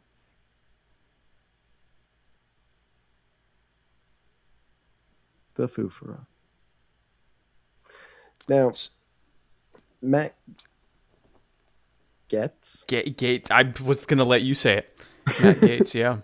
Matt Gaetz, who is also here in Florida, who recently had to quarantine himself due to coming into contact with somebody who was infected with some disease, said that Barr has screwed all of America and compared him to Katie Hill, who resigned her post for sleeping with a staffer. Yeah, he wrote Katie Hill, her account, Katie Hill for CA, gets run out of Congress for screwing a campaign staffer absent any complaint, which you know what that means. Senator Burr stays as intelligence chairman after screwing all Americans by falsely reassuring us with op-eds on COVID on the World Health kerfuffles while he dumped his stock portfolio early. This is not fair. Now, there was something I liked there. Yeah, she was screwing her staffer, but no one was complaining. You know what I mean? Not a single person was complaining. Not a single complaint. You know? Huh? You know. That picture of her brushing the hair. That was pretty cool, actually. That was. I mean, I wasn't angry about that. So they sold off stock with insider info. Right. And how many of them do you think are going to get in trouble for that? Bagel. Are you thinking it's a round number? Are you thinking maybe they might have just taken you to Dick Pound Town? But here's the thing. If Katie Hill took you to Dick Pound Town, you're not going to be complaining. Huh? Her female staffer was not complaining when she got taken to not so Dick Pound Town. To not Dick Pound Town. Well, I mean, we don't know. I mean, well, anyway. So in the next segment, the Kerfuffle segment brought to you by Mylan and Donald Trump's increasingly desperate attempt to get you to vote to re-elect him despite the economy completely falling apart, everyone being stuck at home, trying not to die. Mylan is the maker of hydroxychloroquine, by the way. Oh. Yeah. The malaria pill thing. The pill that's exclusively for malaria. They decided to sponsor this segment for some reason. For some reason. Just for some reason. Just for a reason that the FDA won't tell us. Now, Trump says we can't let the cure be worse than the disease when talking about whether or not America should be shut down. Mm-hmm. And America wasn't built to shut down like this. Well, that's a relief. Yeah, that's a good thing. Division between Trump and his team of medical professionals has grown. And even his Surgeon General said, I want America to understand this week it's going to get bad. That is from the Surgeon General of the United States. I think someone needs to tell him that this country wasn't built for this week to go bad. Right. This country not built for this. We weren't built for that. So stop it. Dr. Anthony Fauci. It's Fauci. I thought it was Fauci. It's actually Fauci. Fauci. Actually, for a minute, I thought it was Fauci. Like, I'm Anthony Fauci. But it's actually Fauci. Yeah, Fauci. I bet back in the old country, it's a Fauci. Yeah, I bet so. I'm willing to bet. Director of the National Institute of Allergy and Infectious Diseases told Americans they could expect to maintain social distancing and stay at home for several weeks. I cannot see that all of a sudden next week or 2 weeks from now it's going to be over. I don't think there's a chance of that, Fauci said. I think it's going to be several weeks. When you think you're maybe overreacting, you probably are not acting as forcefully as you should. So as we've always said, we've got to try very much to stay ahead of the curve. Now, someone needs to tell Dr. Fauci that America wasn't built to be ahead of the curve. Was not built for a pandemic. America was not built for a pandemic. Definitely so, not.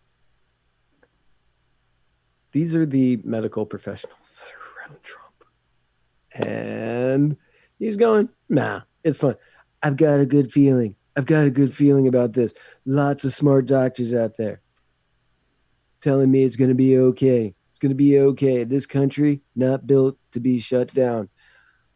No one is telling him that. No one's telling you that, man. Nobody. No one. No one with a medical background is telling you that. Right. I'm sure you have people telling you that, but they don't have. Mike Pence may have preyed on it, and he's like, no, it's fine. I like Mike Pence's idea to electrocute people with it and see if that makes them ashamed enough to not have it anymore. Yeah. Right.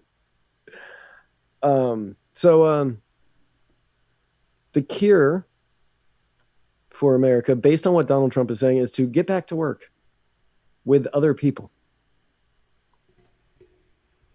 In small rooms. Yeah, in small rooms. In groups more than 10. And to try to get you to get back to work in groups of more than 10, he's going to give you money to not do that. Economy vaccination package, also known as the stimulus package. I thought that was hilarious when I wrote that. No, I like it. I like it. Economy vaccination stimulus. Yes. Stimulus. I like stimulus because I like everyone just talking about stimulating. I like that. That's actually a good point. Yeah. Take the economy to Dick Pound Town, huh? Right. You're not gonna have any complaints from that. Now, the stimulus package has been in the works since February. Yeah. And has originally started out about $2 billion and went to $8 billion. And then it went up to like $30 billion and then to $500 billion. And now both parties are butting heads about the stimulus package. And it's somewhere between $2 and $2.5 trillion stimulus package. Yeah. That's a big jump from that. That's a big jump from $2 billion. $2 billion. That is some mission creep there.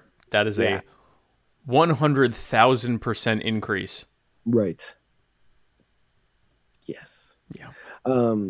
Today, during a virtual town hall that I was trying to watch, very unsuccessfully because of the large number of people trying to watch it, I canceled the deal last night because Nancy Pelosi put in a lot of things that had nothing to do with the workers.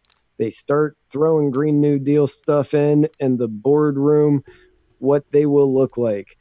They have things. They are just terrible. Windmills everywhere. Oh no, the windmills. He said windmills everywhere. I'm going to repeat that last part again. They have things that are just terrible. Windmills everywhere. This is what he said when he said why he shot down the package. Wow, that is a really good graphic. Thank you. Yeah, good job. Which obviously windmills cause cancer, and that's a little worse than this respiratory rumpus. Windmill cancer, far and wide. I wide. looked up kerfuffle in the thesaurus, which is how I got most of these words. No, you're doing great. You're doing. We now know all the synonyms for kerfuffle. Oh no, there were so many. We know as many as we're going to use. Yeah, that's accurate. What the boardrooms are? Oh, is that the where they're going to mandate how many people of color and women are in large boardrooms or something like that? Yeah, I wasn't 100% sure why he said that based on all of the stimulus package reading I did today. Yeah. Also, how did he cancel something in the Senate? Yeah, that's a good point too. I'm not sure if he knows how. I canceled the deal I last canceled night. it. There's not. That's actually what the Senate does. Yeah, no, you don't do that. I actually don't do that. Some things that are disagreed on. Mandatory $15 minimum wage for any company that takes money. 1,200 or 1,500 per person checks. Mandated green policies for airlines who take money. They're pretty green right now because no one's using them. Yeah, very true. Suspension of the payroll tax, which was recently. So recently, the payroll tax was halted until the end of the year. The Democrats want to put it back as part of the $2.5 trillion stimulus package. They are also hoping for expand health insurance premium tax credits under the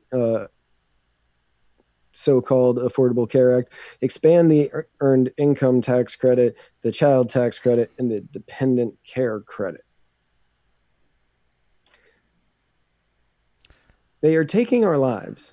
And mind you, what Donald Trump says here isn't exactly wrong, except the windmill stuff. He does not like windmills. It's not. Yeah. They are trying to throw in Green New Deal stuff. Mm-hmm. They're saying any airline that takes money will have to comply to green regulations and like get rid of 50% of carbon emissions by 2038 or something like that. Something crazy. I can't remember. I didn't put it in the notes. And they are doing. Do we all remember cash for clunkers? They are doing that for planes. Right, for airplanes. For airplanes. That is in the stimulus package. Another thing that's in the stimulus package, they want to make a crypto, a digital currency. Oh, yeah, that's in there. They want to make a digital currency that is backed by the Fed. And it will only be so your $1,500 checks that you would get those in digital currency, and you would have to use a digital currency wallet built by the Fed to spend it. What are they going to call it? Shitcoin? The dollar coin? I don't know. Dollar Fed coin? It's going to be the first coin that you can just reliably predict how much it goes down every day. Like what an absolutely terrible. And what's the trick? It's still worth $1. Yeah, that's all it is. Because no one's going to trade it. No one's going to trade actual crypto for this coin. No, God, no. This literally it's just going to always be worth $1. This literally, they're just giving you a digital credit card is what this is. Which is, I mean, whatever. But just to so they're just taking out the middleman of printing crap out from nothing. Now they're just giving you numbers that mean nothing. Right. Now, many crypto enthusiasts believe that the reason they are doing this is they will ask you to put it into your other wallet, and then the Fed will have access to your wallets. Yeah, I'll definitely not ever do that. Never. If they want to give me crypto garbage that loses value every day, I'll take it, but I'm certainly not commingling that with anything I don't have anyway, because I lost it all when my hard drive crashed. Oh, that sucks. Lost it all. I have nothing. On the same day, and then to console myself, I went out on my boat to fire guns into the sea and to throw some car batteries into the sea for a safe and legal thrill. And sadly, the boat capsized and I lost everything. And then when I came to shore, I discovered that a meteor had taken out all of my water, canned goods, and toilet paper. Very sad. Press F. Everyone press F. Everybody press F. Everybody press F. Press F. Man, Facebook is really Facebook. Press F for Facebook. I mean, we're press F for Facebook. Yeah, we're done on Facebook. Yeah, our stream. Facebook. I mean, I think everyone just abandoned it because it's not working. So, and I don't blame them. Right. So, but we got our people over on YouTube, so that's good. Some people joined us over there. The real ones over on YouTube. Our real ones on YouTube. Right. And on Float. And on Float. And probably, I think on Periscope too, probably. Probably. Yeah. The bickering over the stimulus package isn't going to end anytime soon, which makes it even funnier. Right. Because they are literally going to argue over the best way to make the country heal by injecting it with way too much money and bailing out way too many companies. They're going to do that for a very long time. Yeah, they are. Now, keep in mind, last week, they gave away, actually, the end of the week before into the beginning of last week, they gave $2.2 trillion to Wall Street and banks in the form of loans, repo loans, and junk loans, which will not get paid back, and they basically just gave them that money. Every single penny of that you'll have to pay back. They also lowered the interest rate to 0, and they removed the reserve requirements on the banks, and we talked about what that meant last week. Basically, it means the banks don't have to keep any money in the bank right at the time that you might start pulling out cash because you need it. All that to say, they did all that without a vote or a debate or anything else. They just did it because rich people need to get money, basically. Yep. Now that they're talking about giving you basically your money back in a roundabout way, at this, and only doing that because they've told you can't go to work, now there's some problems. Now they want to add pork and they want to play these games, and like, we're not in favor of UBI or stimulus packages or anything like that. When you tell someone they can't go to work, you got to do something. Oh, we were kicked off of Facebook completely. Completely? Yeah, we're not live on Facebook anymore. That is interesting. Yeah, Facebook must be screwing up. Yeah. Oh yeah, unable to connect. Yeah, no, there's a problem. It's funny, they warned us about YouTube, and it turns out it was Facebook that's not working right. Well, that's interesting. So anyway, yeah, I mean, they have been, they had no problem giving UBI for billionaires, but now, UBI for the rest of us is a problem. It shows you where their loyalty is. But have no fear, folks, because the media is here to make sure that we are as horrified as possible in our homes. Based on an argument, well, not really an argument, a spirited debate that I got into on Reddit, and you can follow us on Reddit, by the way. We'll search for the subreddit, Muddied Waters Media. The media, like, we qualify as media because we are dispensing information over the internet. Sure. But when we refer to the media, we aren't talking about the alternative media. We aren't talking about us. We mean everyone else. We are libertarians, or even Rimzo suck-ass Martinez. Yeah. We are referring to ABC, NBC, Fox, CNBC, MSN, CNN. We're talking about them. MSLSD. We're not talking about Renzo over at the Washington Satanist. We're talking about the other Satanists who aren't honest about it. The lizard people who run Fox News and CNN and MSNBC and PBS and ABC and CNN and CBS and NBC. Right. And PBS. So they have been just hard at work to instill fear in all of us, not just of the pandemic, but really of anything they can. And the new thing that they are trying to create fear of is crime. Yes. Just crime. So that while you're scared in your house that if you go outside, that the virus is going to get you, Also be scared inside that the criminals are going to come and get you. Right. Now, if you take a look, some of them, domestic violence and child abuse will rise during quarantines. Many of that is because they say that there isn't enough food. Isolation compounds violence. Abusive victims are more at risk during coronavirus quarantines. SPD addressing potential increase in crime as businesses close due to coronavirus. So the government forces you to close and now crime's going to go up. The rise of coronavirus hate crimes. Social workers fear rise in domestic violence during quarantines. And police commissioner says some crime will increase during lockdown. Now,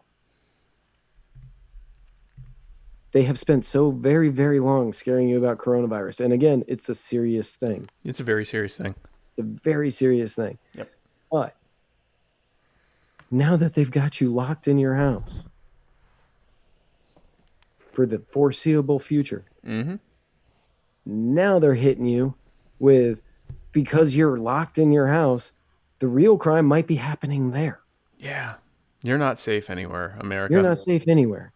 And tune in at 11 to find out why. Which is the whole point. Be scared so that you click the headline or tune in or whatever.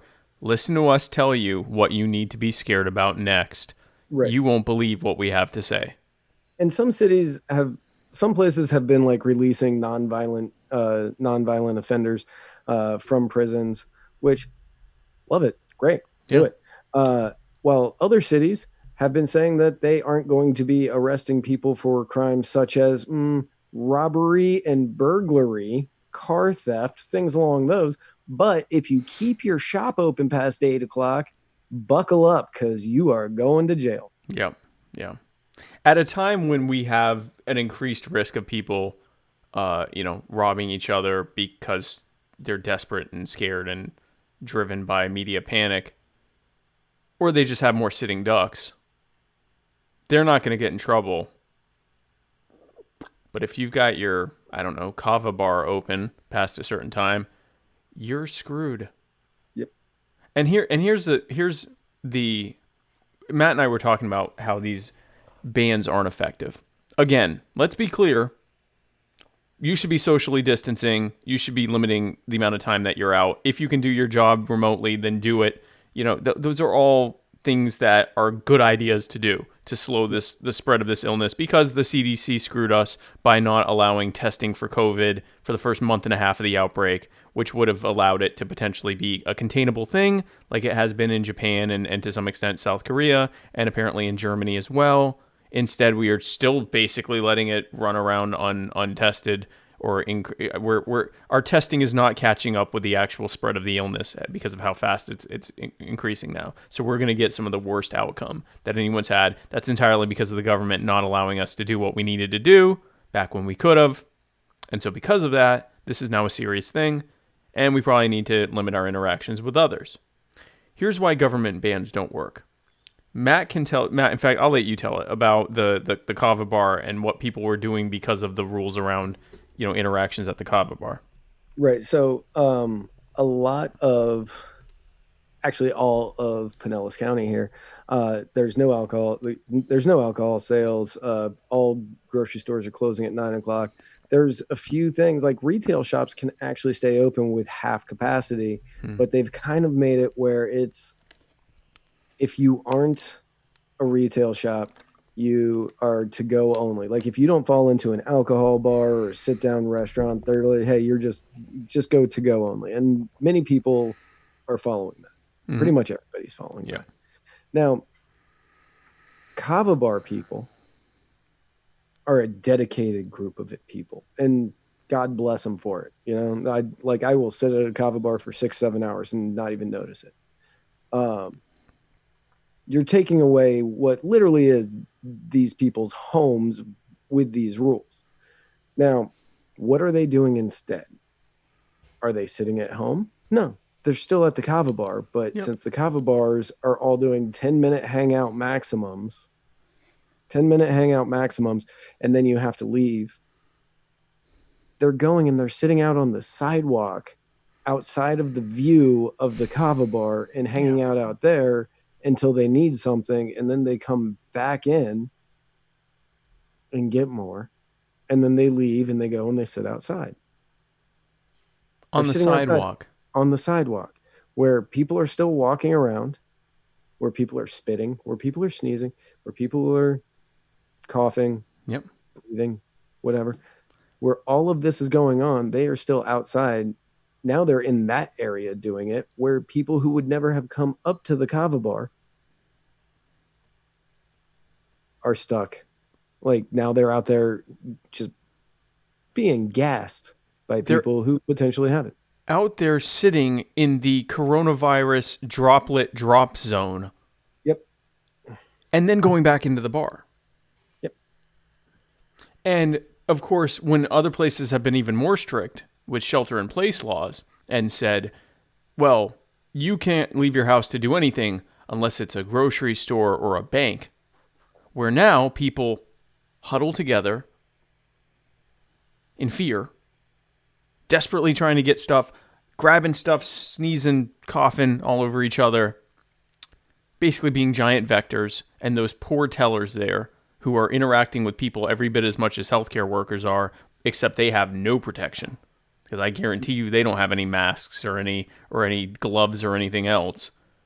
And they're just being exposed to whatever's happening there.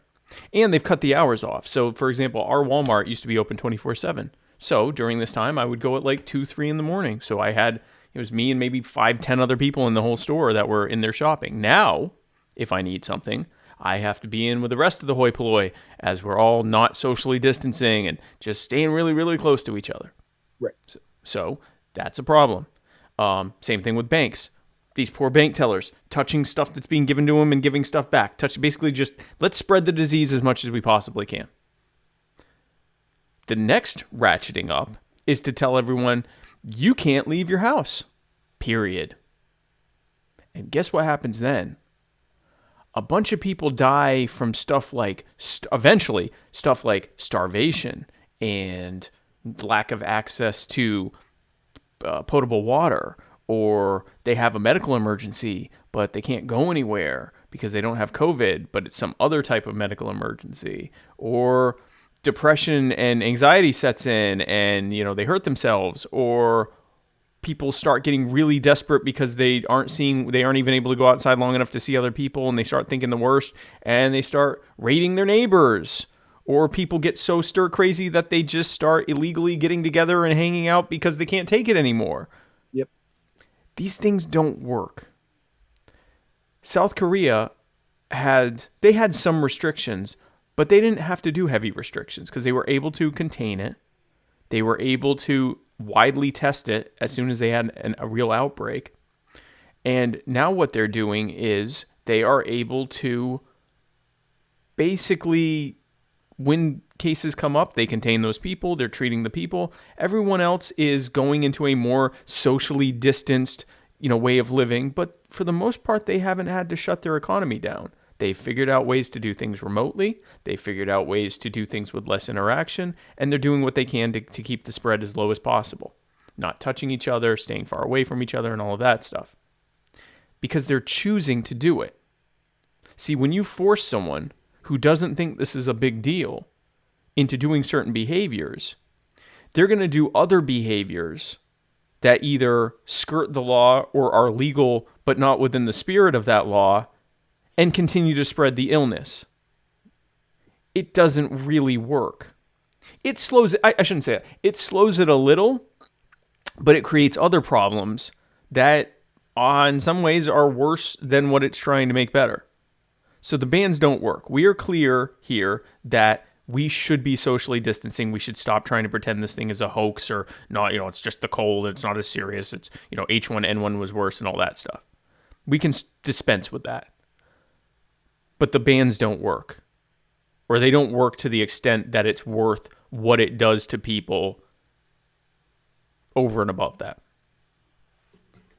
And here's a perfect example of how these laws don't work. Right. A homeless man was arrested in Orlando for not going to his home that he doesn't have because he's homeless, you see. And so the 34-year-old man who was walking with his bike was stopped and asked where he was going. And he said he was headed to work, but that it didn't open until, several hours later, and that he was going to be hanging out in the bus station. They asked him where he lived. He said what street corner he stays near or stays around. And so they arrested him to take him to the filthy jail where the people are getting coronavirus to protect him from his homelessness. Yeah. And I guarantee you a lot of that's happening. Because you're not allowed to be outside right now. And there's something like almost 1 million Americans who live outside right now, and not by choice. And a lot of them are in California and Florida and Texas and the places that have these restrictions in place. Yep. And New York. And now it's illegal for them to... The fact that they can't afford a home and are in a terrible situation is now a crime. Is now a crime. They have criminalized homelessness. For them to be homeless at this point.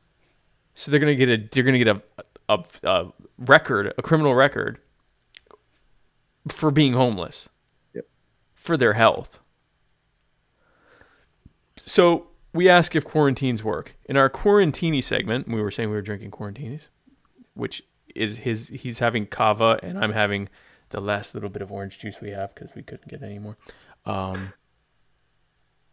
vitamin C. So neither of these is actually anything related to a martini because we don't drink. But we don't drink. Bulavanaka again. And so here are some charts here. Italy has been locked down for about 2 weeks. Their numbers continue to rise. There has been, oh man, these things when I was making them, I thought that you could see. Actually, on my computer, I can see that pretty well. All right, fine. I'm making it a little bit bigger because I'm looking at it on a small screen in OBS, so it may just be that it's not quite as good. But anyway, if people are looking on their phone, I'm thinking it might be a bit rough. So Italy is the black line there, just below China. It is now at the point of just past doubling every 3 days. So its rate of growth has been slowed. Whereas if you look over at the U.S., we're still doubling pretty much every 2 days. So there's some inertia that happens here. So even with a lockdown, it can take 2 to 3 weeks for the number of confirmed cases to catch up with the number of actual cases. We saw that with China and with other places. But more importantly, look at South Korea, which initially had South Korea is there, it's blue. South Korea initially had a pretty fast rise, but they were able to contain it, and now it's been fairly flat. For about a week. And keep in mind, this doesn't include the number of people that have now recovered. So that line, if you include recovered people, would actually start dropping in terms of the number of people that actively have the case. Right. This is just how many people got it. It doesn't say how many people still have it. So South Korea, Japan, Singapore, and Hong Kong, their numbers are either flat or dropping. The interesting thing about those 4 countries is that they haven't really done much quarantining for people that aren't... the only quarantining they've done is for confirmed and suspected cases of COVID. Not so much just the general public.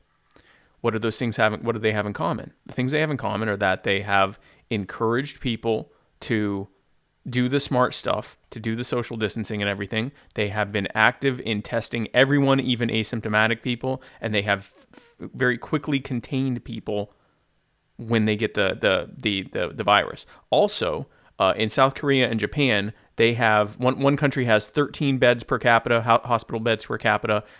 Japan, I forget which one is which. One has 13 beds per capita. The other one has just under 12 beds per capita. The U.S. has 2.8 beds per capita. So this is about to get really, really, really, really ugly. But then, go ahead. I was just agreeing with you.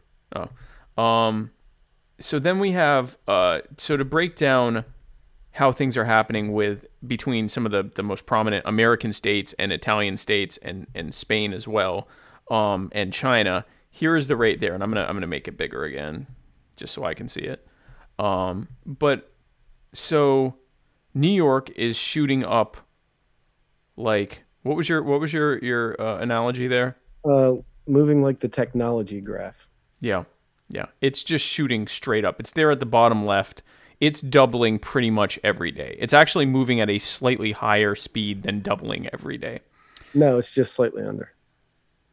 Well, so it has been slightly under, but if you look at the most recent shoot up, it's actually happening at less of a Gotcha. great. Yeah. So I mean, we're roughly doubling every day in New York, and if you do the math on that, you go from one infection to everyone's got it inside of like a month. That's what doubling every day looks like.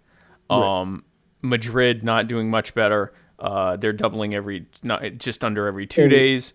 And I will say that Spain recently instilled quarantine in their country.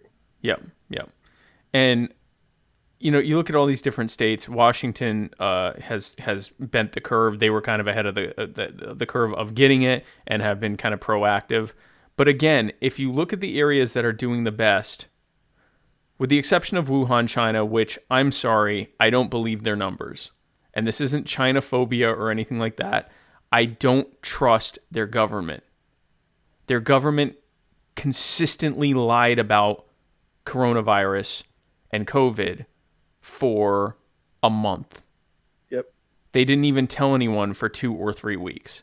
So I covered it up. They covered it up. Anybody who wanted to talk about it. They covered it up. The whistleblower who was telling everyone, he all of a sudden magically got it and died, even though he was in his early 40s and very healthy. He just happened to be one of the people. He was under state custody when that happened. When he died of it. Right. How about that? Oh, and he was arrested for spreading rumors, which all turned out to be true, because he was blowing the whistle that there was something way worse than SARS that was out there, and they were saying, "Oh no, that's not true." So I don't believe the Wuhan numbers, and I think that they desperately want to reopen the country so that they can start. They're doing the Donald Trump, we weren't built to shut down. I think they desperately need to restart their factories, and they don't care if 10% of their population or 5% of their population dies as a result. They don't care. They'll just cover it up. And as long as those factories keep humming along, I don't think they really care. But it's a good thing viruses never mutate when they spread and potentially get worse. Now, Lombardia, for anybody who doesn't know, that is where Milan is. That is the state in which Milan rests. You can kind of see it was doubling pretty much every 2 days for a while, and now it's starting to get to every 3 days. But that was after weeks and weeks of quarantine, of which they just got extended again. Yeah. But the Italy numbers continue to go up, and they are doubling every 3 days. So this number could still skyrocket. Yeah, it could still. But Italy does have a large elderly population, which is part of why they're not. I mean, they're almost at 10%. It's like 8% fatality rate, which is the highest of any of the countries that have had a significant number of illnesses. But again, you look there at Daegu. They're doing the smart thing. They are keeping on top of the spread by testing, containing, and distancing. So again, changes to their lifestyle, absolutely. But forcing it down people's throats, it can bend the curve a little, but not as much as you think. The only thing that truly bends the curve is a straight up lockdown where you can't leave your house. And the problem with that is unless there is a vaccine or an effective treatment waiting at the end of that lockdown, it's just going to start spreading as soon as you let people out of their house. You can't make everyone stay in their house they're saying, we'll have a vaccine in the next year to 18 months. You can't make everyone stay in their house for 18 months. Most of us will die.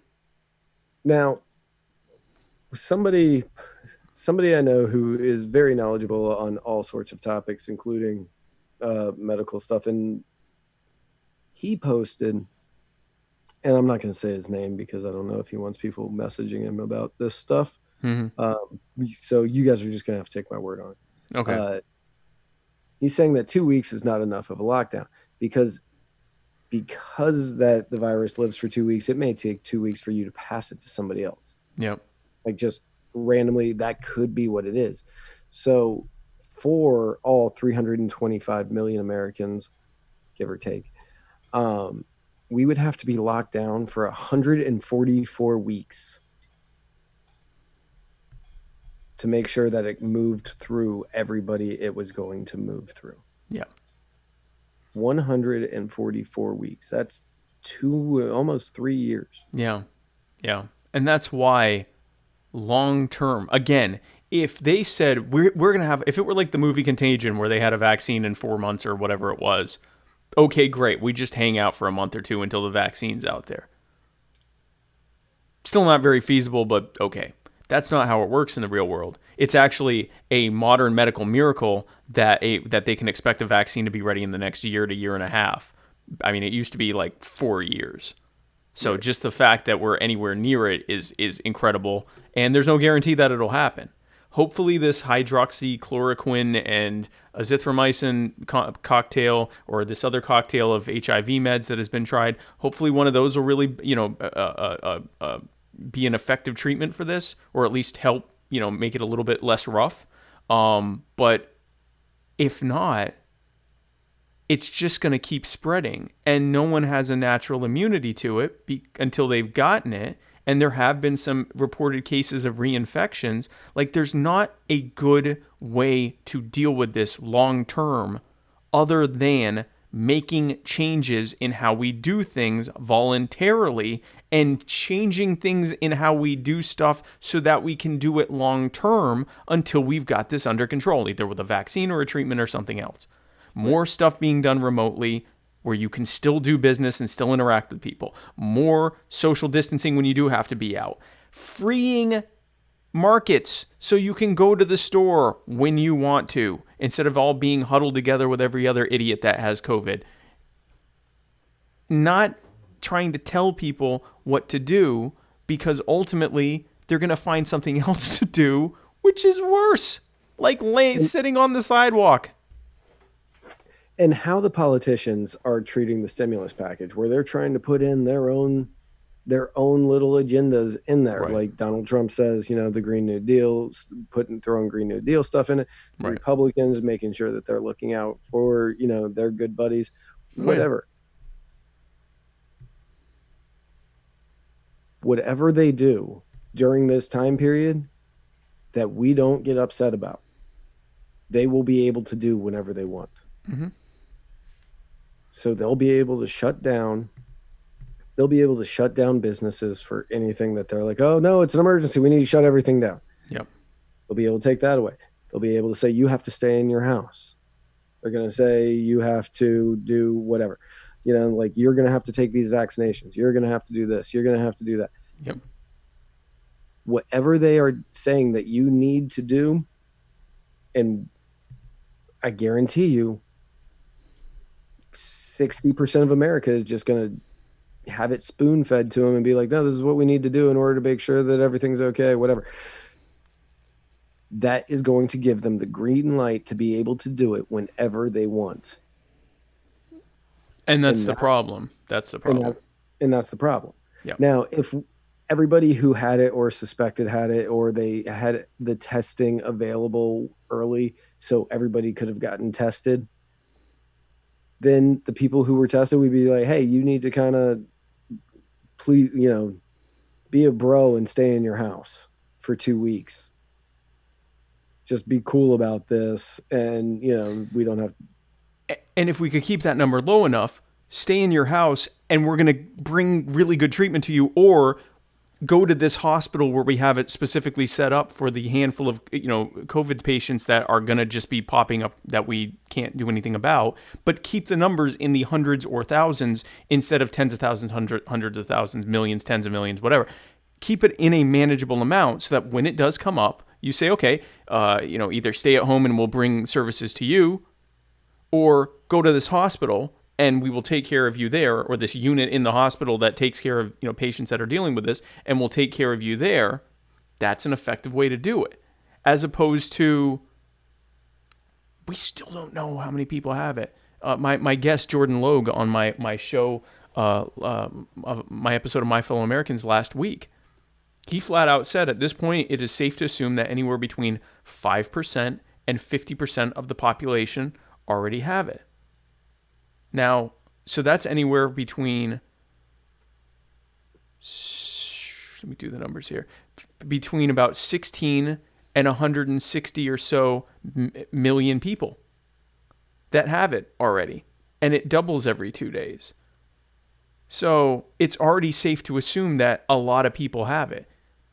Another thing that would be effective is if and when they can come up with an antibody test, because there's probably a lot of people that have already had it, will test positive for the antibody, even though the virus isn't in their system anymore, which means they can undo their seatbelt and walk about the cabin. They can go back out into the world because they are more than likely. There have been some cases of reinfection, but they've been rare.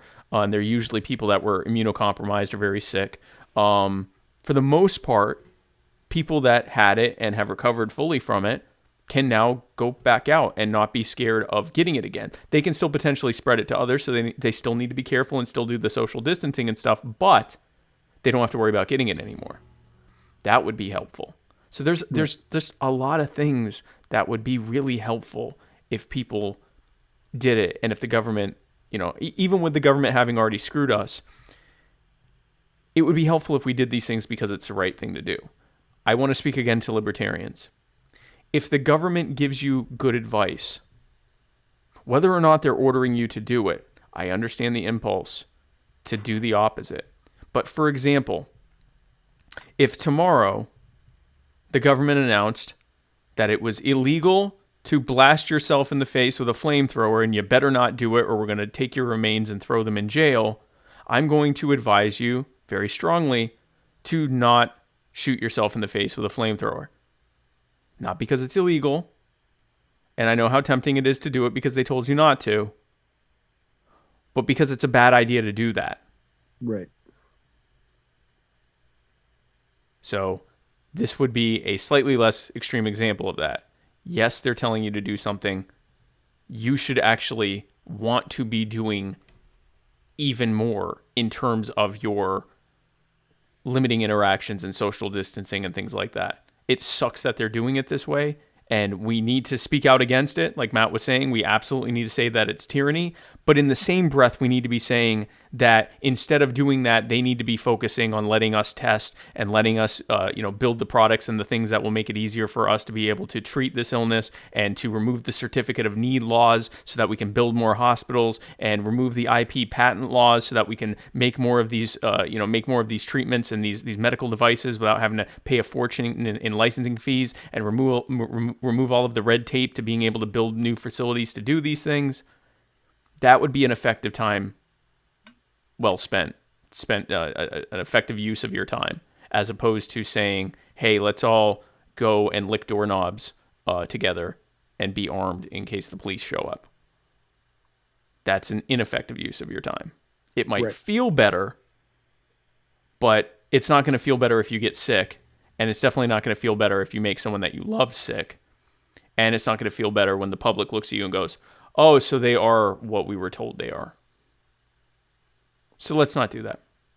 Right. And this isn't about compromising morals or at all. Absolutely not. None. No, this is about you keeping you, your family, your loved ones, everybody safe, everybody healthy. Yep. Yeah. And as far as like the NAP goes, the non-aggression principle, for anybody out there watching that's not libertarian or libertarian leaning, you intentionally infecting other people violates it. Thank you. We don't say, even those of us who are anarchists, don't say it's illegal to commit murder, so let's go out there and commit murder because they're not going to tell me what to do. Right. If you know the data of the likelihood of you catching COVID if you're in large groups during this time of high infection rates, and you know that you are then bound to spread it to someone else who may not handle it very well, or you yourself may not handle it well. There are examples of a lot of people in their 20s, 30s, and 40s who got this thing. Initially it was mild, and then they end up either dying or with serious permanent damage to their organs Maybe they had an underlying health condition that we don't know about. Maybe there's a strain that's stronger than the others. Maybe it's a combination of those things. Maybe they just had a bad treatment experience. We don't know. But it can hurt you, and it could hurt people that you care about, even ones you wouldn't think that it could hurt. And if you're doing that knowingly, at the very least, you are being negligent. You are being negligent with the health of those around you. And that is, I would argue, like Matt said, a violation of the NAP. This isn't possible. It's not likely that you have immunity. You don't have immunity. If you're exposed to it, you will get it. If you expose others to it, they will get it. That's a violation of the NAP. So don't violate the NAP. Even if they happen to make it illegal to violate the NAP, still don't violate the NAP. Yeah, don't do it. It's the one thing that pretty much all of us agree on. Yeah. Don't violate the NAP this way. Again, first response to being told you can't do this is we need to do this and do it loud and proud. I get it. This is an absolute nightmare police state that we are under, which is a reason to work to dismantle the police state. It is not a reason to give them ammunition against us. Because I can tell you right now, it's going to be harder for me when this thing does clear up and I'm at colleges and housing projects. And if they've ever heard of libertarians, it's those people that insisted on getting together and continuing to spread the disease. That's going to make it a lot harder. And they'll have a good point. So let's not do that, and let's not do that. But you know what you can do? This Wednesday, tomorrow night, I am having Henry Conley. Oh, how do you say his name? Oh no, I feel terrible now. Henry, I think it's Conley. The problem is on his like personal profile, he has it spelled all weird. Henry Conley. I'm having him on to talk about his Open the Ballots initiative. So he's with the Libertarian Party of Pennsylvania. The Libertarian Party has an interesting situation where they have to get, unlike the Republicans and Democrats who have automatic entry on all ballots, Libertarians and other third parties have to get petitions signed in order to qualify to be on the ballots. Well, you can't do that right now. It's illegal to collect ballots right now, or to gather in such a way to be able to collect ballots, collect signatures to get on the ballot, and no one wants to answer their door in the first place. So what we are pushing for is a campaign for all 50 states. In all fairness, I don't want to answer my door when there's not a pandemic going on. I mean, just you don't want to anyway, but like, so the most effective way is typically you go on college campuses, you go to large events, and you just say, hey, we're just trying to get on the ballot. All we need is your signature. You don't have to vote for us or join anything. We just want to make sure you have as many choices as possible. People sign it all day long.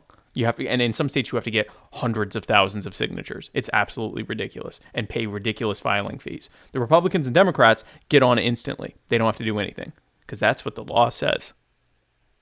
So in some states like South Carolina, the Libertarian Party already has secured ballot access. But in a lot of states like Illinois, Pennsylvania, I believe California, and many others, they don't have ballot access. They have to do this every time. So what we're pushing for is for the states that require that to suspend it and to open the ballots at least this one time so that third-party candidate options can be on there. Otherwise, they are truly just restricting the choices and saying you have two choices. You have Republican or Democrat, especially in the states that don't even allow write-ins, where you literally just can vote Republican or Democrat or nothing. So we're going to be talking about that initiative and how you can help. We'll be doing that Wednesday night. And then Thursday night, if you are a member of the Libertarian Party Radical Caucus, I am doing a one-time only Ask Me Anything event for the Libertarian Party Radical Caucus, the libertarian conscience of the Libertarian Party, to talk about our campaign and our radical policies and why we think our form of messaging and principle is the best way forward for the Libertarian Party, especially in light of the fact that all campaigning is now done online and Vermin and I own the internet and are far and above ahead of any of the Libertarian Party candidates and actually comparable in our reach and production qualities to the Democrats and Republicans. So that's what I'll be doing on Thursday. And then I have a bunch of podcasts that are being interviews that I did on other podcasts and radio shows that'll be coming out over the next few days. Vermin has a ton of stuff he's been doing. All of our campaign updates are just shows we've been on, because that's now what campaigning looks like. We're going to be scheduling an online rally, a Vermin Spike online rally that we'll be doing. We're still working on the details of that. And so it's just been a lot of fun. I'm getting a campaign from my guest room.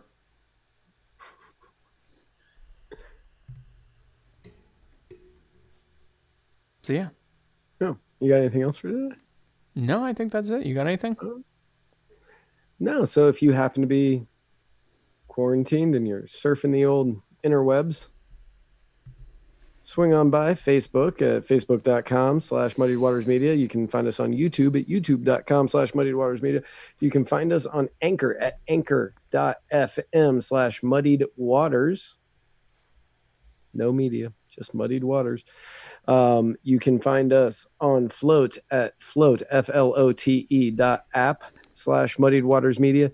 You can find us on Twitter at muddied_waters. You can find us on Instagram at Muddied Waters Media. And you can find this in every episode at muddiedwatersmedia.com. And if you want to follow my campaign stuff, I'm on Twitter at RealSpikeCohen, REAL Spike Cohen. Oh, I guess I should REALSPIKECOHEN. Or you can find me on Facebook. If you want the address, it's facebook.com/literally Spike Cohen. And if you want to just search for it in the Facebook search bar, it's Spike Cohen, your next VP. It's something I want to bring up. Dan Faust says, I work frontline in healthcare. I will not be seeing my kids at all until this is over, because it means their elderly family would be exposed to it. This is what we're talking about. And thank you for that, Dan. This is what we're talking about. In all fairness, right above that, he said, I'm getting my flamethrower right now, you commie statist. Well, that's his right. I mean, honestly, with a flamethrower, as long as no one's behind you, you're only hurting yourself. So I'd still advise you not to do it. But technically, as long as no one's near you, you're not violating the nap. So right. And our good buddy Bass over there says, I don't want to hurt anyone. I'm doing a 3-week quarantine, 17 days to go. So, hey. And thank you. Like, this is how it works. Like, this is, especially if you either suspect that you've been exposed, or you're in like the front line in healthcare, or like a lot of these retail workers and stuff like that. I feel terrible for them because they can't quarantine. They have to sit there and freaking possibly spread it to everyone. But like, if you're in a position to be able to, I can't imagine what it's like to not be able to see your kids for weeks. But you also don't want to make them sick. You don't want to make their families sick. It's just the responsible thing to do. It sucks that the government's telling us to do it, but it's the responsible thing to do. And the way the government's carrying it out sucks. So let's spend our time in quarantine being the ultimate internet libertarians by spreading the message about how they've failed us, how they've screwed things up. Dan said he saved the Anchor link so we can send some stuff with his wonderful voice. Thank you. We look forward to that.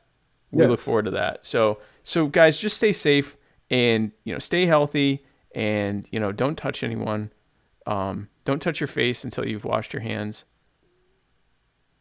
And where we're going... Kid and play handshakes. Oh, yeah, the kid and play handshake. I'm going to Photoshop that so we'll have a reference where you lock the leg and dance around hop around in a circle. Where we're going... Can you put our faces on kid and play? Yeah, absolutely. Cool. Okay. We will. Well, yeah.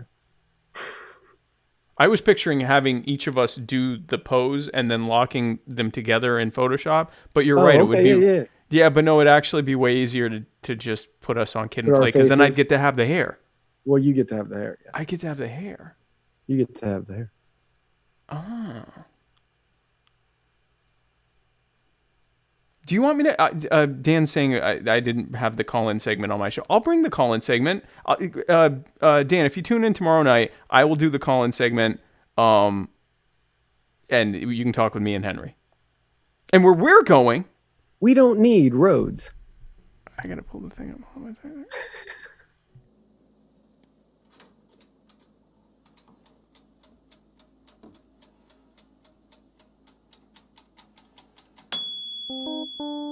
Oh, how I love when I slow down. Forget myself when I go round. I lost my feet, said I love you. Too bad that dreams don't just come true. Staying put, not making sense. Yeah, I've been living in the previous tense. Why won't you help me move on? I can't look, can't make amends. Yeah, it's so sad we're not even friends, but we've been going so long. Give me back the conversation. I'm sorry I lost my patience. No, I just can't catch a break. Yeah, I'm always late, yet still always waiting. Oh, how I love when I slow down. Forget myself when I go round. I lost my feet, said I love you. Too bad that dreams don't just come true.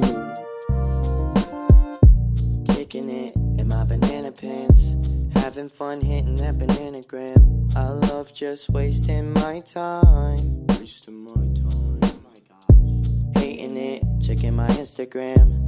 No, it won't turn me to a better man. I know it's killing my vibe. Who am I to you? My words just seem inefficient. I'm scared of the recognition. I'm sorry, it's you I'm missing. To tell the truth, I can't make it different. Oh, how I love when I slow down. Forget myself when I go round. I lost my feet, said I love you. Too bad that dreams don't just come true. Suddenly I can see the world as it's supposed to be, and the pain inside my heart has left my chest.